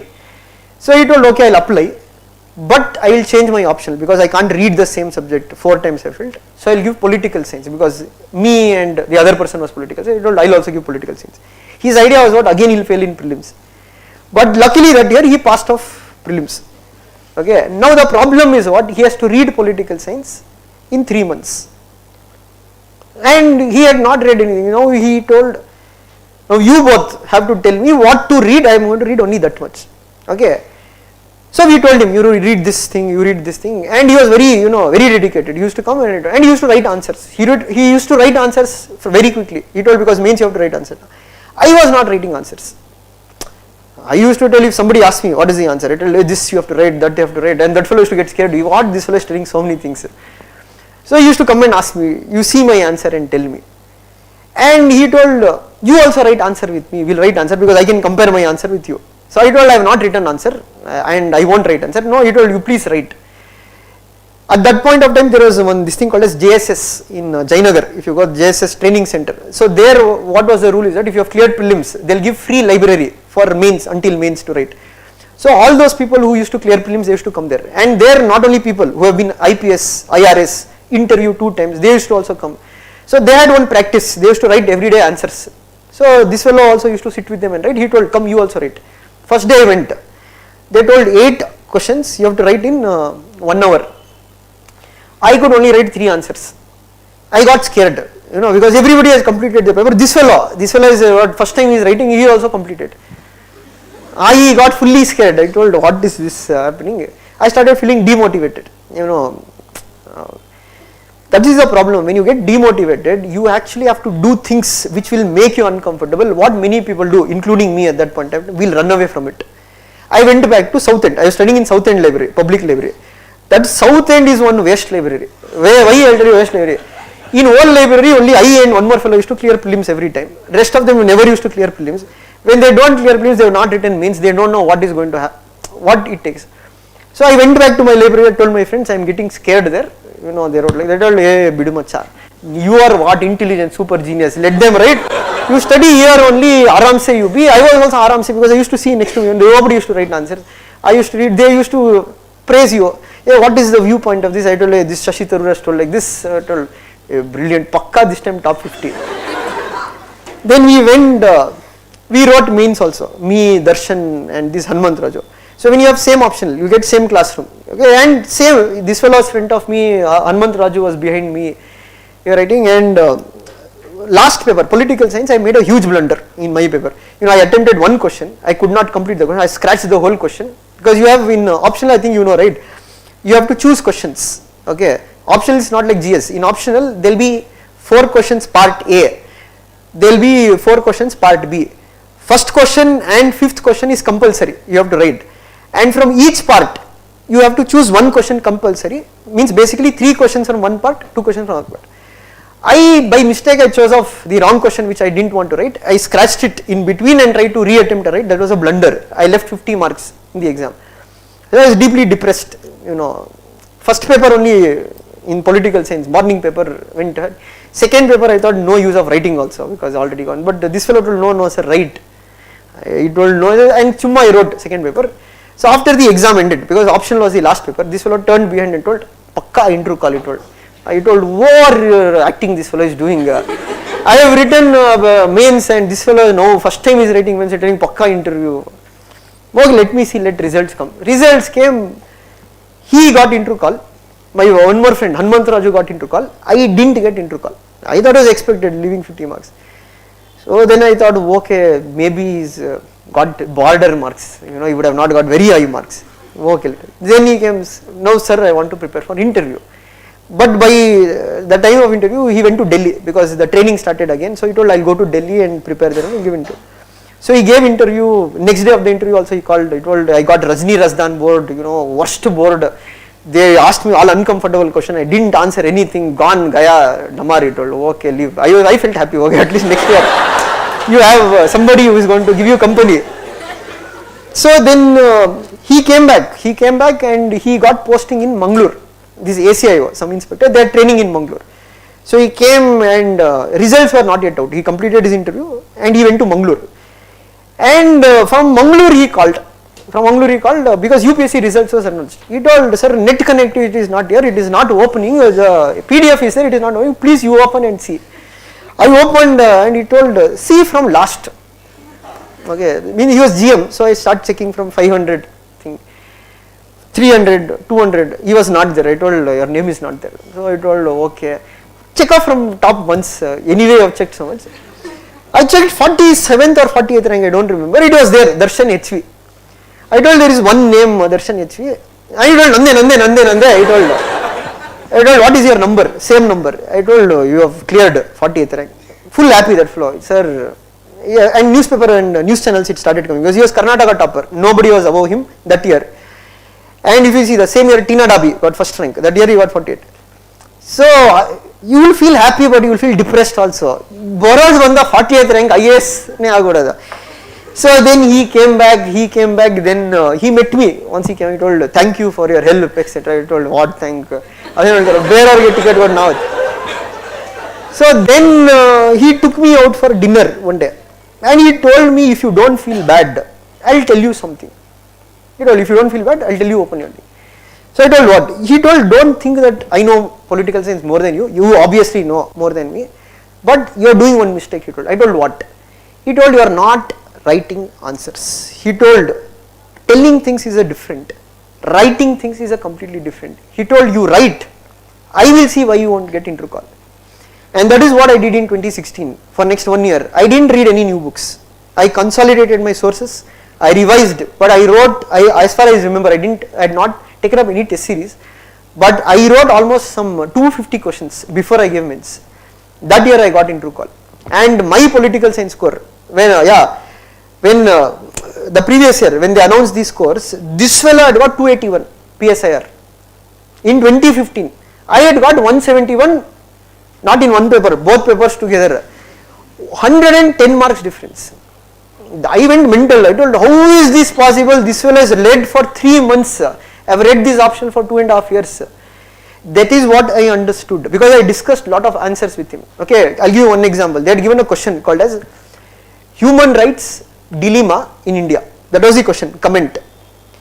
Now what will happen for bookworms like me at that point of time? I had read Subraranjan notes. They had given human rights is this etc. I wrote that answer and came because I could not think what to write for human rights dilemma.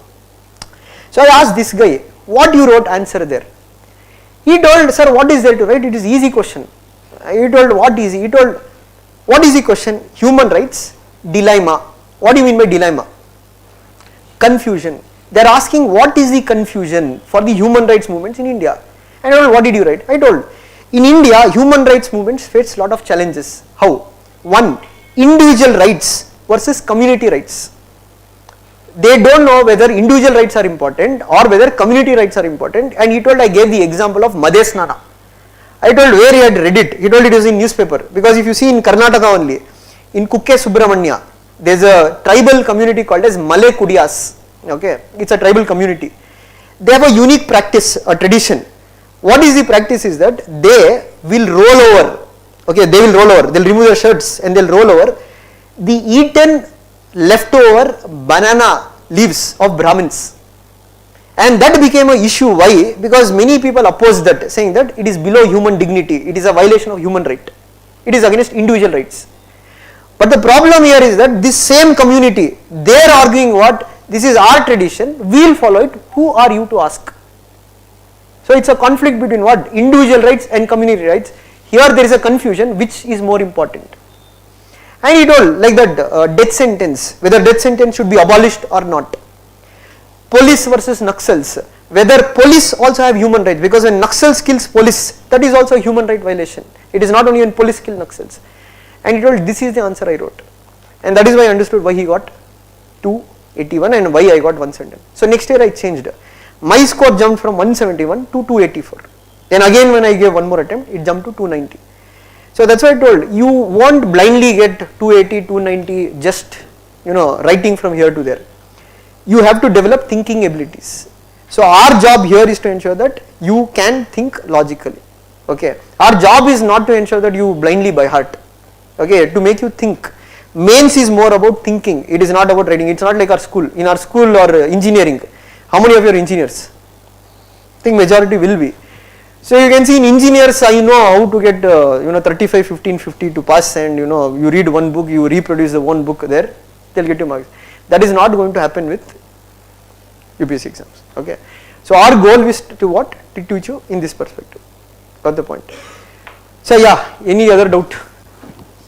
PSR is very dynamic and it's very complex to understand the questions that appear in the exam. Is that true? It is very, Understand very easy question. see, that is not true to a certain extent. So if you take certain questions, okay, why some people will feel complex? Now if you open the question paper without reading, now let us think I'll write German and tell read, write. How can you understand if you don't know German? Similarly, if you don't know the subject, obviously you'll find difficult to interpret the question. But if you know the subject, especially quotes, if you know it, you will be able to interpret. Okay. See, why that one myth is there or why one misconception is there? It is mainly those people might have not approached the subject in the right way, or they might have tried to approach it in their own way in that regard. So that will be one problem. But if you ask me, and if you look at any question paper and tell, okay, these questions are very tough to interpret, I don't think so. You will find large number of questions that way. Take part A, take part B. Questions are direct, repeated questions. If you take in part A, the question keeps repeating. If you see in last 3 years, they have asked about this Aristotle's constitutionalism 3 times. Last 3 years, if you take MA, this what is that Marxist approach of Indian national movement, they have asked it 2 times. So I don't think so. That is the case. Maybe why some people will feel that maybe their preparation is not up to the mark. That way. So that's what I told. If you don't know German, obviously you cannot understand what is there. But if you know something, and dynamic part, coming to dynamic part, UPSC itself is dynamic. Tell me, are you going to clear UPSC being static?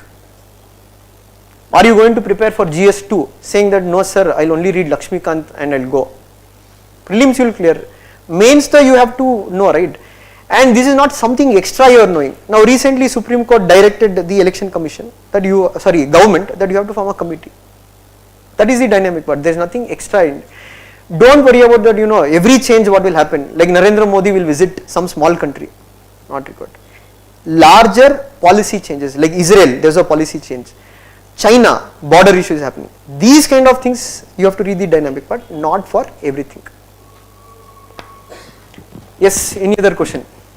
So, and for those who are not good at newspaper reading, for example, myself, I am not good at newspaper reading. Currently, I have just started my preparations and I don't understand any newspaper. So, people are telling you'll be able to figure out what's there in the newspaper post. Yeah. So, can I also opt for PSIR? Yeah, see, here also it does not mean from day one you start reading newspaper. Don't try to worry about newspaper as long you complete the syllabus once. Okay. That is natural, right? Let us take, you read newspaper, you read something about CBI. If you don't know what is CBI, of course you are not going to understand what is happening. Or recently in Punjab, Khalistan movement is happening. If you don't know what is Khalistan movement, if you don't know what is insurgency, you won't. So it's not necessary from day one you read newspaper. First complete the syllabus, then you can start reading newspaper. As I told, till then what you can do, just keep an eye on newspaper. At least note down what are the issues. Later you can read about them. So that will be the thing. So it's not that from day one you start reading and make notes, not required. Currently, even if you're bad at newspaper, you can still opt. So Yeah, you see, newspaper is one small part of the preparation. It's not the whole preparation. Okay. Even if you have not read newspaper now, later on, you can refer, like you go through insights, vision material. You'll identify what are the issues. Based on these issues, you use net to study 1 or 2 articles. That will be fine. Not that from day one itself you start reading newspaper. Not required. Okay. But rest based on whether it is suitable for you, you go through the question paper once, you go through the syllabus once, and then you can decide. Suppose you have attended polity classes, if you feel polity is comfortable for you, it means political science will be comfortable for you. But if you feel polity is very difficult for you, you are not able to make sense of it, then then you can look for other things. That would be my answer. Anybody else? See, you don't need to read day to day, especially editorial pages, mainly based on IR. Okay. And that too, it's not that every editorial is important, because you can see 2 editorials, they'll speak the same thing. Okay, so what you need to do is just read it. While reading, if you feel that he's speaking something uniquely, there is a very nice quotation or there is a very nice point, that you can make note of it. But suppose if you tell, sir, how to make notes for that, because one part I will take here, I will attach here. For that we will be providing current affairs material, that is the news to notes. There we will try to summarize what are the important points from one important issue. But when it comes to answer writing, the skill is not reading just material. You have to know how to use that material in your answers, that will be your skill. Content can be provided to you, but you should be smart enough to know, okay, if this question comes, I can link this point from here. And that can only happen if you do multiple revisions of that material and solve PYQs. So that is it. So what's the weightage of IR in this? You can say 45%. Okay, because paper 2 is holistically IR. Okay, part B is Indian government and politics. So except the comparative politics part, the rest other part is theories of international relations and Indian foreign policy. So you can say 45% of the syllabus is IR. Paper 1 is theory and constitution. Paper 2 is comparative politics and IR. So yeah, 45% you can say is the weightage. Anybody else? What is the scope to carry good marks in PSR? See, same, there is a lot of scope, but it depends upon that your individual effort. Okay. And some topics are static in PSR, mostly paper 1. So how do we prepare the answers beforehand, or we giving current examples? Yeah, that's a good question. So what question is asked in that paper 1, if you take part A, it is very static. Static in the sense there is no major developments. So he is asking, can we give current examples? Yes, that will be a good thing to do. So for a static part, you can add current examples and write. For example, like Plato, what Plato told is true. You can give the examples of how in India, you can say when we take democracy, you have a lot of people with criminal background, people with money power entering politics in that regard. As we say, people in India do not cast their vote, they vote their caste in that regard. So this is again an example of what Plato is saying, that the democracy, for democracy to be successful, people need to be enlightened, educated, etc. So that can be done, that you have to do. Okay. But yeah, largely static part, you can go with pre-prepared introductions, revising the class notes multiple times. But whenever you can find unique examples, you can add those unique examples in your answer. Okay, that's why I again told, it depends upon your individual effort to bring it on paper. Yes, anybody else offline? Okay, your notes and IGNOU material are enough. See, as I told, IGNOU is a very good source, but not the whole of IGNOU, only selective parts of IGNOU. So when you read our notes, some notes have been derived from IGNOU itself. So if you read the class notes, so many of the notes which I have made is mainly from IGNOU and certain books. Okay, so yeah, that will cover 80%, but 20%, as I told, you have to read the reference material which will be given in the class. Okay, you have written 4 mains, 2 interviews. What do you think made it difficult to reach the end goal? Yeah, as I told, see, one thing, if you ask me today why you are not able to get into the list, 2 things. One, I believe I was not practical, especially in my initial attempts, especially to the mains part. Why in mains I went wrong was that, one, I never practiced answer writing. Okay, when you don't practice answer writing, always you think it is easy. Okay, that is not the case with everybody. Some people will be naturally skilled enough to write good answers, but everybody won't have that necessary skill. You have to practice day-to-day effort. So that was one reason what prevented. Second reason, fear. Fear of what? Fear of failure. Okay, that is what say many people don't understand this. For this exam, your mindset should be very positive. What do you mean by positive? You have to believe in yourself that I am going to crack it. You should not be scared of, as I told you, I got scared because 8 people around me, they completed the answer, I ran away. It would have been a different game if I had sat for next 1 month and told, okay, let me get scared, let me answer, let me compete with them. I would have become as good as them. But I took year, late. Why entering 1 year late is also a problem. Competition will increase by next year. The same answers what you write next year, if I had written the previous year, it would have given you a different result. And third one, you can see, you should not become desperate for success. Every day thinking, will I clear or I will not clear, whether I will clear, you won't find an answer to it. You should start thinking, I am going to clear, but the question is that how I am going to do it. I am ready to do any extent, but what is to be done. So if you take when I got my interview call, there was almost 1 month for my interview preparation. There was 1 month time from the announcement of the result and my interview date. In that 1 month I didn't prepare anything. I gave one mock interview in some academy. Their mock they told, hey, you are super brilliant, go. So see, one mock I gave, they told like that, I became overconfident. And this Anmant Raju, one of my friends, he had got interview call. He was full pessimist. He told, hey, mock interview is only waste. We should not give. Because he had got 138 in his 2 interviews. So even I listened to him, and I didn't give any mock or mocks. And in my house, they had thought this, after writing 2 mains, I have cleared my 3rd main. They told this is God's miracle, not this fellow's miracle. Somehow this fellow has cleared off mains. So they went to horoscope fellow, that horoscope fellow told, you have to go to this temple, that temple, you do this puja, that puja, your son 100% will become IPS, he told. IS you won't become IPS. I told, okay, fine, now Purohit has told, I have to. Everyone, you won't believe, this is, I am not exaggerating, this is the truth. For next 1 month I went to Kukke, I went to Ghati, I went to Tamil Nadu. In Tamil Nadu, I think people from Tamil Nadu will know there is something called as Navagraha temples. I visited the Navagraha temples. Every time I was to ask, God please make me pass, please make me.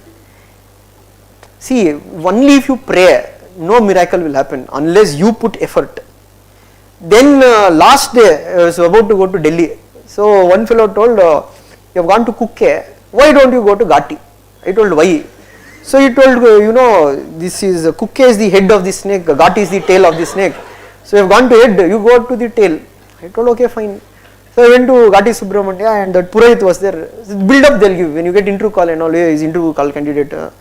Because next you can become, now you can become IS, you can become DC. I told, Bunni. I told, there is one Gadagamba outside. He told, you stand here and you pray. Anything you will pray, 100% will happen. So even I stood, I told, God, somehow I have come here, make me IS. And some fellow was standing next, he sneezed once. Akshaya. In South India, if you sneeze, it is taken as bad omen, aposhakuna. I told, waste fellow.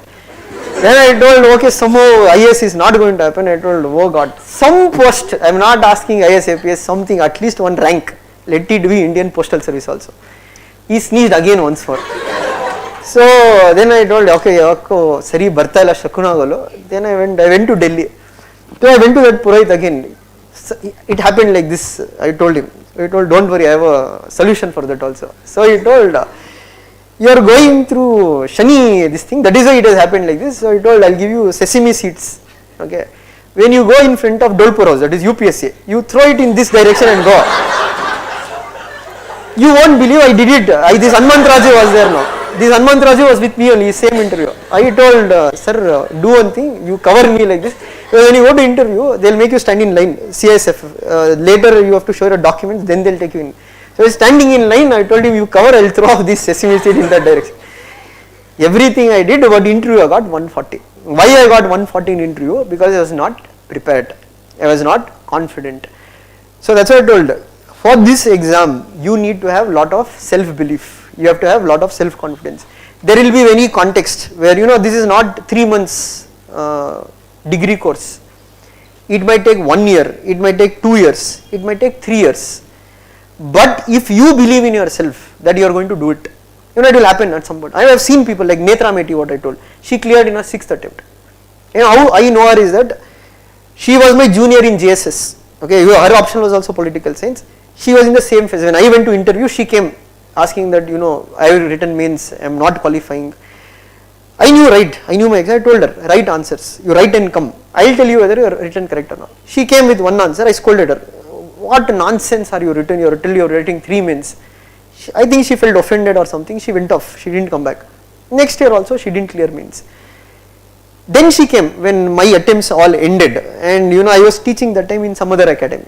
So she came there and she told, she was working in Mercedes-Benz company. She came and cried on it. She told, I had a well-paid job and I would have been in a very good position today. I've got stuck in this cycle.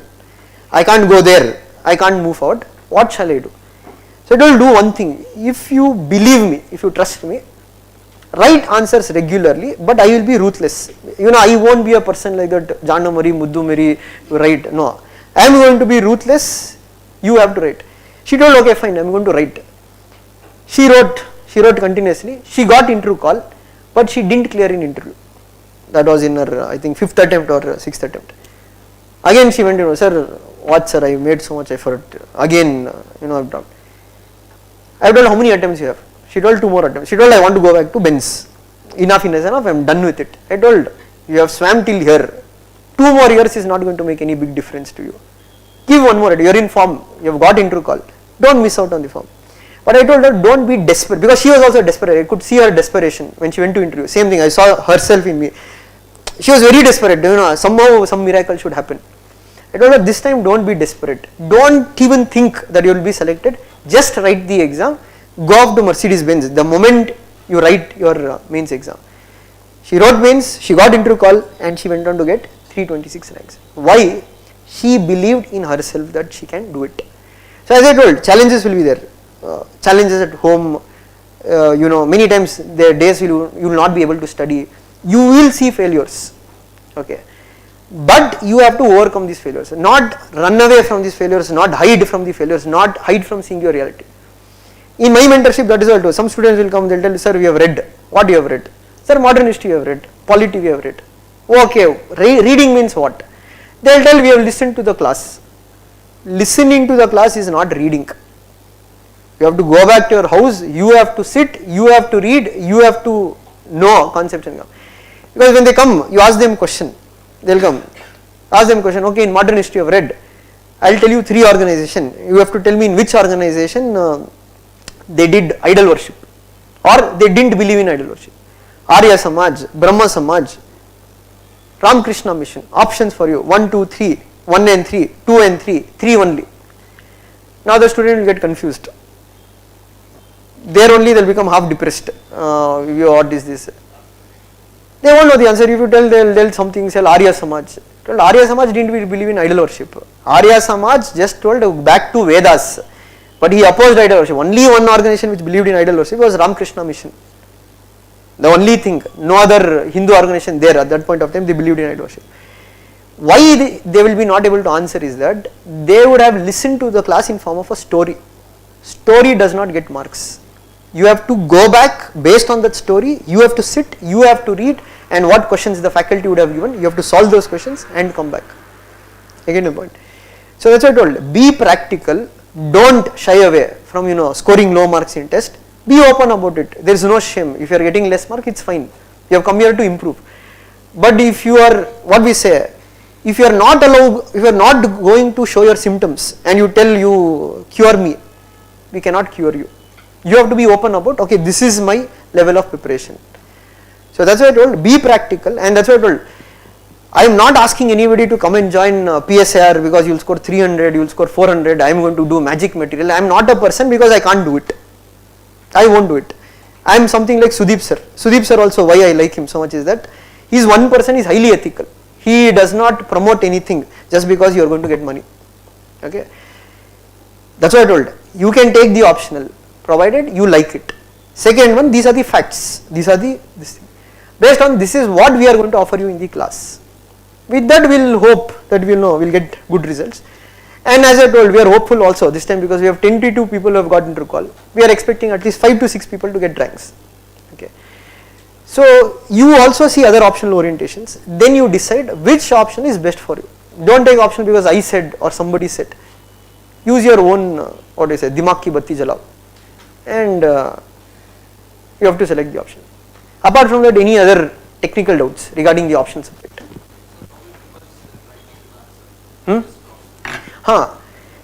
Now, let us take for example, in GS they ask a question on uniform civil code. When you write on uniform civil code in GS, you just write plainly article 44 DPSPD is given, then you are going to bring arguments, why do we need UCC, and then you are going to bring arguments, what are the challenges in bringing UCC, then you are going to end. Political science also same. All you need to do is that in part A, you would have read about something called as multiculturalism. In multiculturalism, they believe that in a multicultural society, you cannot have one what you can say, law applied to everybody. Here they have to say you have to consider the community rights also. So that viewpoint I am going to bring in my against point for UCC. The same in multiculturalism, there is one more viewpoint. If you try to recognize every minority rights, that lead to ghettoization. Ghettoization means minorities won't come out of their shell, they are going to remain backward. That I am going to write in my positive, that's it. I am going to link a theory. So that will be the major difference. You have to bring theoretical linkages in your answers. General studies, there is no doubt of theory, you don't need to write about any scholar, pure and simple plain. Here you have to bring a scholar's viewpoint in that regard. So that will be the difference. Yeah, international also same thing. For example, if you take India and Israel, so there you have viewpoints. Okay, one viewpoint is there that India and Israel today have become very strong partners. Okay, C. Raja Mohan. But you have people like Ashley Tellis who says that though India and Israel have become strong partners, there are certain differences between India and Israel. For example, India didn't support Jerusalem as the capital of Israel. India opposed that move. And India also, you can say that they have not completely neglected Palestine. They have given 5 million aid to Palestine. President visit Palestine.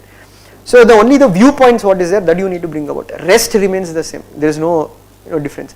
Quotes also you can use there. You can use quotes here also. But you have to link theories. In party again IR, you have balance of power, you have national interest. You have to link those theories depending upon what is the question. So there is no, what you can say, one size fits all approach. You have to see what is the question. If the question requires theoretical linkages, that you have to link. If it does not require, write a general answer. So that will be the major difference for PSIR and GS. But what you study will be the same. There will be no major difference in that. Yes, anybody else? What is the right time to start optional? Right time is now, but what is the best time to complete the optional? If you are going to write in 2024, you should have completed your optional at least by September or November, because once you go into December, Jan, Feb, mainly you can keep it for answer writing practice, etc. And after Feb, it will only be what? Prelims preparation. Okay, holistic prelims preparation. So best time to complete optional is by September or November. So best time to start, yeah, you can start now. That is what I would say.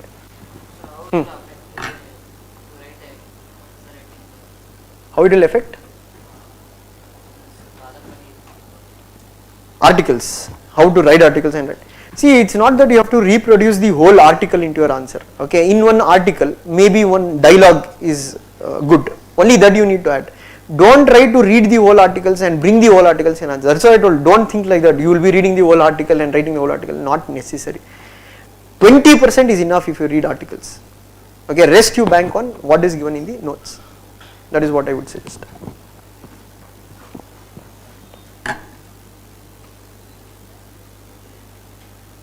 Okay, in interview, how many questions were based on optional subject? How much attention is given?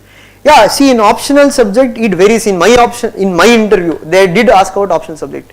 They had asked about India and Pakistan's relation. Okay, the board had asked about,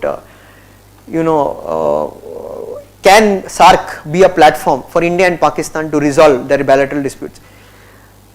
But at that point of time, I didn't give right answers, because the person what he was asking was that he was asking more of technical questions. Okay, I thought general questions. In general way, I started giving answer. He told, sir, India and Pakistan can improve, they have to trade more, etc.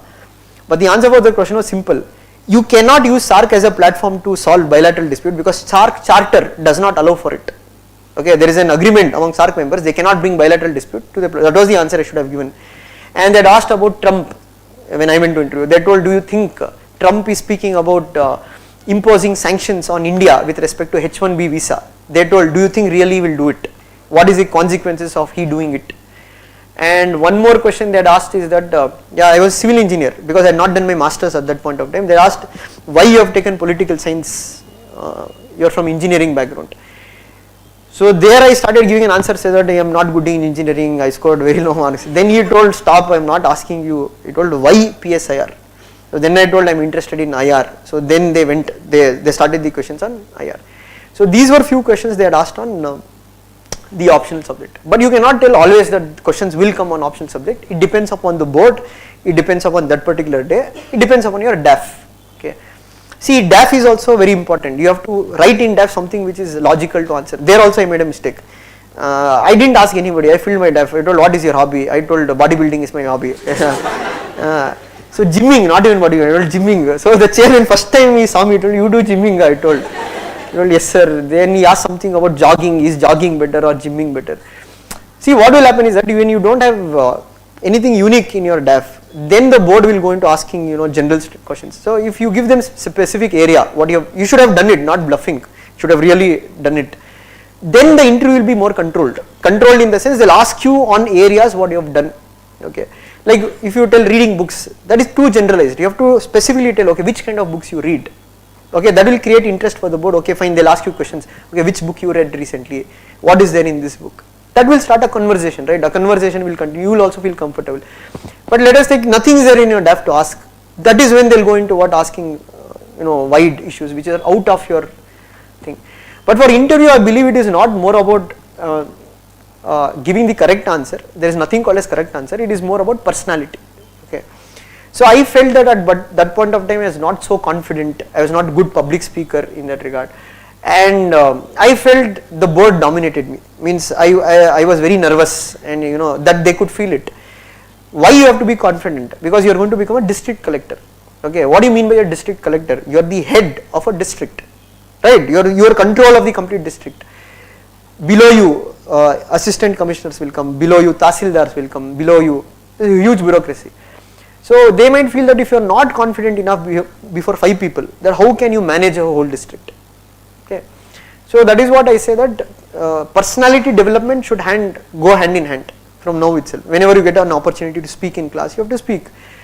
If you want to ask a doubt, ask it confidently. Don't feel what other person will think or what they will think about me. See, people will keep thinking. If you don't clear also, the little waste flow you cleared. If you clear also, the little luck waste flow you cleared somehow. So people won't stop speaking, whatever you do, they will speak. So you cannot think what others will think. You have come here, you have paid money, it is your right to ask question. It might be silly, you ask, no problem. So that is what I feel, that is called as personal development. Yeah, optional questions will come, but you cannot tell always they'll ask a question. It depends upon that year, that board, etc.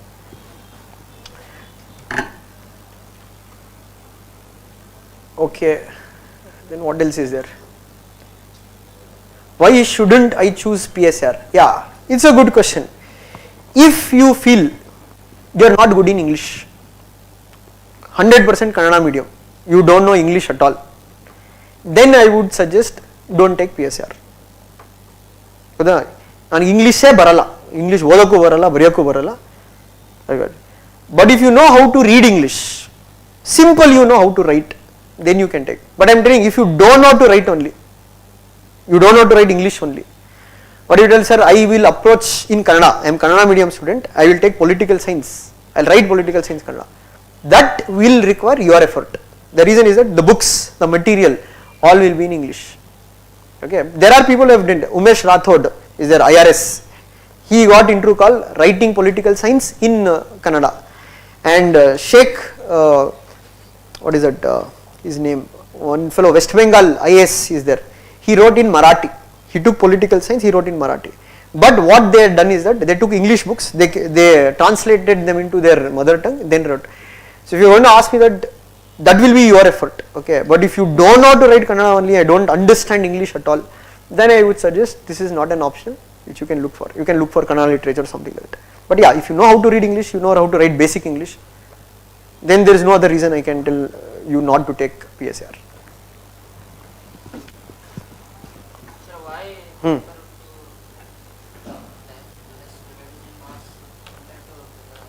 Why there is? No, not true. See, Tina Dabi scored high in paper 2. She scored 179 in paper 2. Akshat Ayush last time, our test series topper, he scored 140 or 138 in paper 2. That is what I mean. There is a misconception. Why people will struggle to score in IR? First of all, they are scared half the time of IR. Okay, that is the problem. Second one, they don't know how to approach IR. In IR, that is what, you don't need to read about 1960 Mao Zedong, what happened in China. Read about the latest border dispute. Simple. They will ask a question. In recent times, China is becoming very aggressive along the Indian border. critically analyze. So what you have to write here, you have to bring reasons, what are the reasons for China's aggression along the Indian border. You have to bring points, there is no need of any theory etc. Point 1. Today India has started improving its border infrastructure. We have started developing roads. Recently we completed this old Begi road in that regard. That has rattled China because India is improving its border infrastructure. Second, India became part of Quad. That is, we formed alliance with America. Quad idea was there, but it was not formalized. Now we formalized it. So China is now sending a message to India that tomorrow your Quad members who are there, America, Japan, Australia, none of these three countries share border with us. You are the only country you are going to share border with us. So tomorrow something happens, it is you who are going to be answerable. So that is a message they are sending to India, that don't get close to US. Third reason why aggression. India removed Article 370. This has created surprise for China because the CPEC corridor passes through POK, and our Home Minister issued a statement that India is ready even for a military option regarding to POK, and that is why this has rattled China, and that is why they are trying to put pressure on India through what border incursions. Fourth, COVID when happened, the whole world blamed China for the Wuhan virus. Because there is a lot of pressure on China, that China, they tell this Trump, he kept on saying this is Chinese virus, he never called it corona, he told Chinese virus. They wanted to deflect the global attention from this virus to other issues, and that is where you can say not only with India, they started raking up border issues in South China Sea, from Himalayas to South China Sea, we say the dragon started to blow fire. Fifth reason, Xi Jinping, the Chinese premier, he is facing a lot of internal challenges because growth rate is not so much, development is not so much, the COVID situation was not handled properly. So people are anger against Xi Jinping. Within his party, they started raising voices against Xi Jinping. So one way to deflect attention is to rake up nationalism, and one way best to do nationalism, pick up a border dispute with India. Sixth, there is structural reason that within the Chinese military establishment, they have three units, PLA, Navy and Air Force. With their new project, that is Belt Road Initiative, Navy is becoming very important because of China's growing interest in South China Sea. The military's interest, significance was slightly reduced. So the army, one way to re-come back with their significance is what? Take up a border issue with their biggest territorial challenger, that is India. So these are the reasons. So when you read India China, you don't need to go about 19 weeks. That will tell as a background what happened. But when exam they are going to ask question, it is very easy to guess an IR question. If you ask me which is easier, IR is easier. Why? Easily you can predict questions. This is the question which will come in the exam, and you can go with pre-prepared answers. Getting point? For that you have to refer PYQs. You have to analyze PYQs and you will get an idea. Okay, what kind of questions they are coming? What is the areas they are asking question? So that is the thing. It's not true that paper 2 they are scoring less. There are people who are scoring well, but those people who don't know to approach it, they score less. They struggle to write answers because they know how to read, what to read. Yes, anybody else?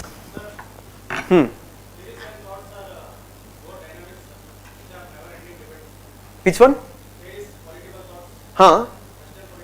They are dynamic. Not necessary. How is it dynamic and never ending? Yeah, see what is dynamic. Dynamic is nothing that, now let us think a new issue is happening. EWS,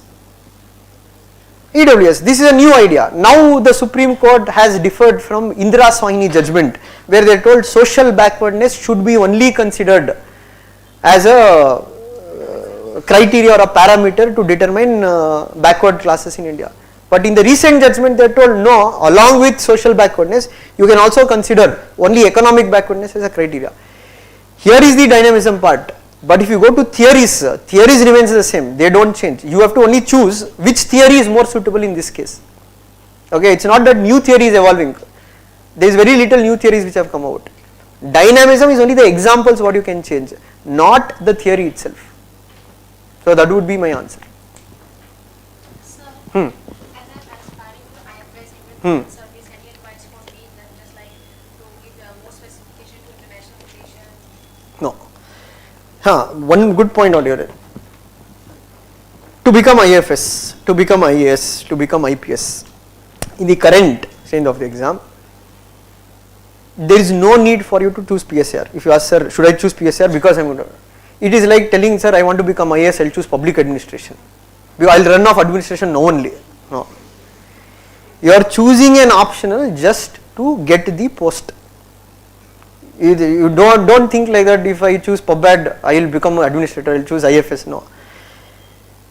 You should like this subject. You should believe that it will get you that marks to get your rank. So if you want to become IFS, you have to be at least, let us say your general merit, you have to be in top 150. You have to make sure this subject you like, and that will help you to get there.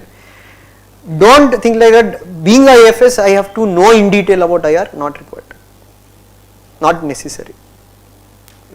So that's the case. It's about your liking in that regard. Any other doubt? Yeah, full details of the course like price. The price of the course will be 32,500, but that early bird offer which insights we have always 10% before you March 25th is the thing. The course will be starting from April 2nd. Okay, so we will be starting with the Western political thought, and as I told, yeah, that is the details of the course. So the details of the course will be launched tomorrow. Okay, for tomorrow we are launching all the courses for all the optional subject by tomorrow evening. Okay, political science, anthro, PubAd, etc. So the course details is, that's what I told. It's a 4 to 4.5 months course. Every day, Monday to Friday there will be classes. The time of the classes will be 2 to 2.5 hours. So timings will be decided shortly, because since GS classes will be happening, they are going to do that. All optional classes will be at the same time and GS classes will be at a different time, so that there is no clash between GS classes. Most probably it will be 7 in the morning to 10 o'clock, or it will be 5:30 to 8, but most probably 7 to 10 is what the time for all the optional subject has been decided. Okay, that they will announce shortly. And yeah, the price, as I told, it is 32,500 inclusive taxes, and if you join before March 25th, you get 10% discount. Then,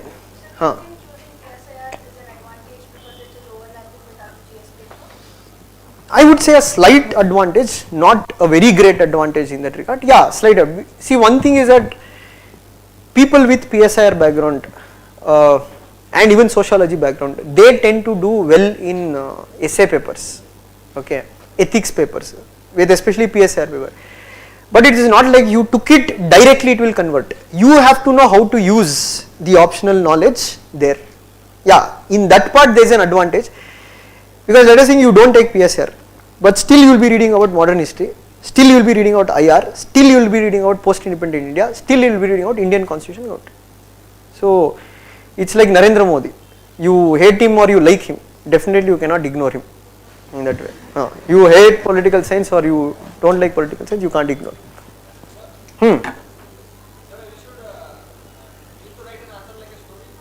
No, see, as I told, stories won't get fetch marks in exam.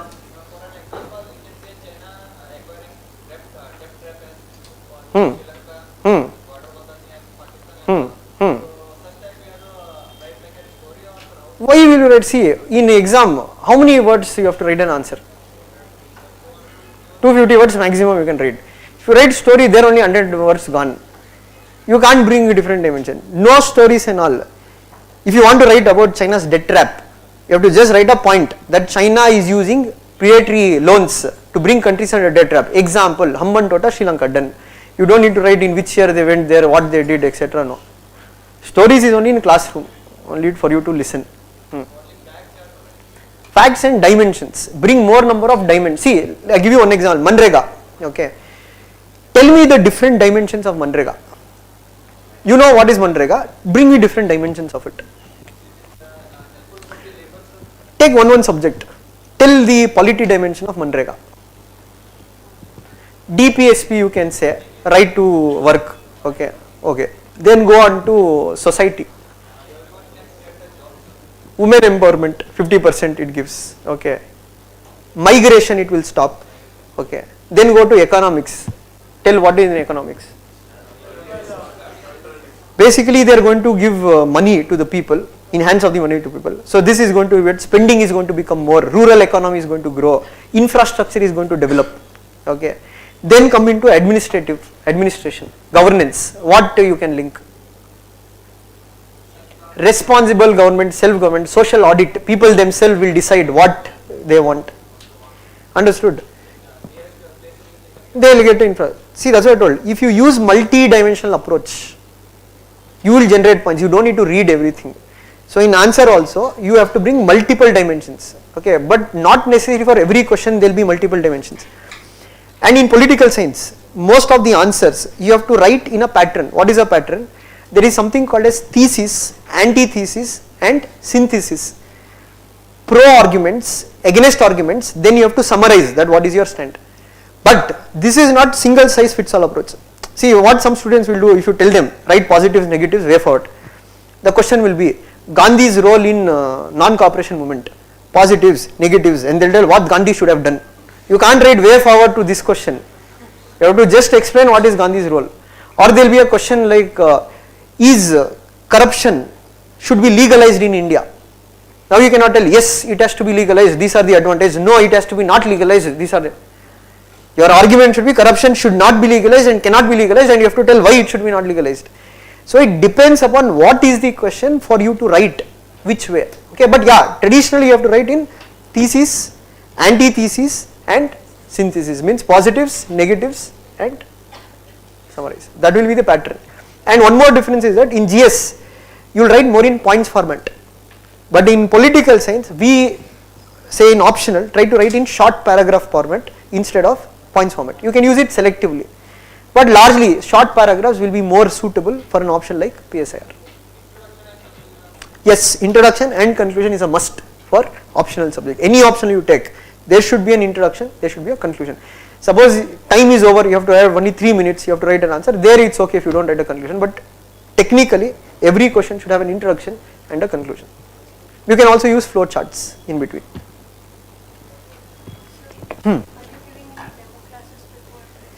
Yes, the first 2 classes will be demo. You can come and attend. That is on 2nd and 3rd. Yeah. How to manage self-study with 9 hours of classes when optional classes start? That's a very good question. One of the thing what many students will struggle is balancing the classes. See, you have to attend classes. First 6 months will be a challenge because you won't have sufficient time to study. You might hardly get 3 hours to study, 2.5 hours to study. In that 3 hours, you just try to study what can be done by you in that particular month. Divide it. But if you tell I'll study what was done that day itself, that day you attended 9 hours classes, you can't come back and study 9 hours.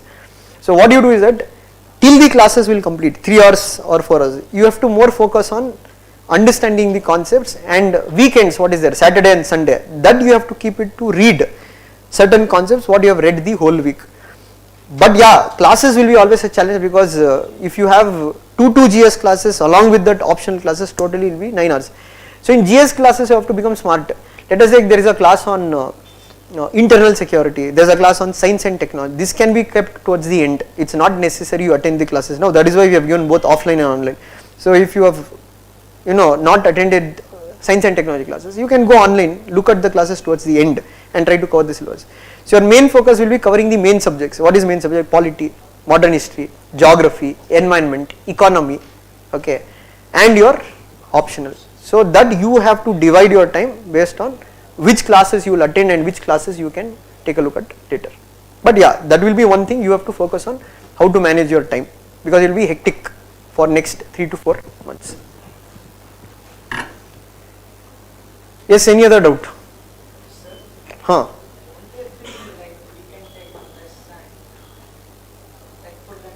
It will be there, but it will be in between. It's not like every week. So let us say we have completed part A. Okay, I will give certain test on thinkers. See why I am telling I am not giving test every week. Now let us say you read Plato. You tell I want to write an answer on Plato, but you have not yet read about Marx. But once you read about Marx, your view will change. You will get extra points to write. So that is one of the reason. We will include test that will be in between, not like every week in that regard. Only in between maybe on 5 scholars, 3 scholars, or in classroom only will make you write answers. That will be part of the program.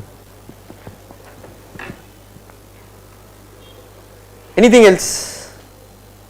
Hmm. Hmm. Hmm. Hmm. See, one regarding economics and all, in PSIR, you will mainly come about when we read international institutions, IMF, World Bank. So that will be mainly after 2 months or 2.5 months. No, if polity is also not good, polity what you read is that Indian constitution and part, that will be only starting off 1 month later. So for most of the batches here, now B1, B2, B3, polity will be completed in a month or 2, that will be done. Even if you have not read polity, in political science when we do fundamental rights, we also do the same things, but briefly with respect to what is fundamental rights, etc. But by your 1.5 months, I think that for B1, B2, B3, most of the batches the polity will be complete, because Manjunath sir is now taking for B2. So he will be going to Delhi on Wednesday. So from Wednesday I will be handling the class for polity for the remaining part of the syllabus. I think Manjunath sir has done till what? Supreme Court I think is completed, right? President, Vice President, Prime Minister, Council of Ministers, statutory body, non-statutory bodies. I think the first chapter he told he has not yet done, that is Regulating Act, Charters Act. So that I will be only handling from Wednesday. So for most of the batches, polity will be completed in 1.5 months or more. Okay. So that you no need to be worried. But yeah, if you feel that it has been not done, in class you can say that polity has been not done. So I or Shashank sir will try to go in more a basic level. Okay. If it is done, we can go for a higher level. If you have not done, we will try to go with the basic level, like what is fundamental rights, because same chapters will be here. But here the difference is that we don't go into minute things, like in prelims you will tell article 25 to 28, which articles will come. For this holistically it is not required for political science. Yeah, for that mostly it will be done. If it is not done, you can tell it to us. Anything else?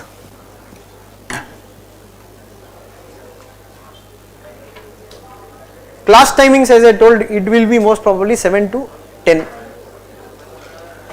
Anthropology optional batch, I think they have announced now, March 20th the classes will start. Orientation is tomorrow.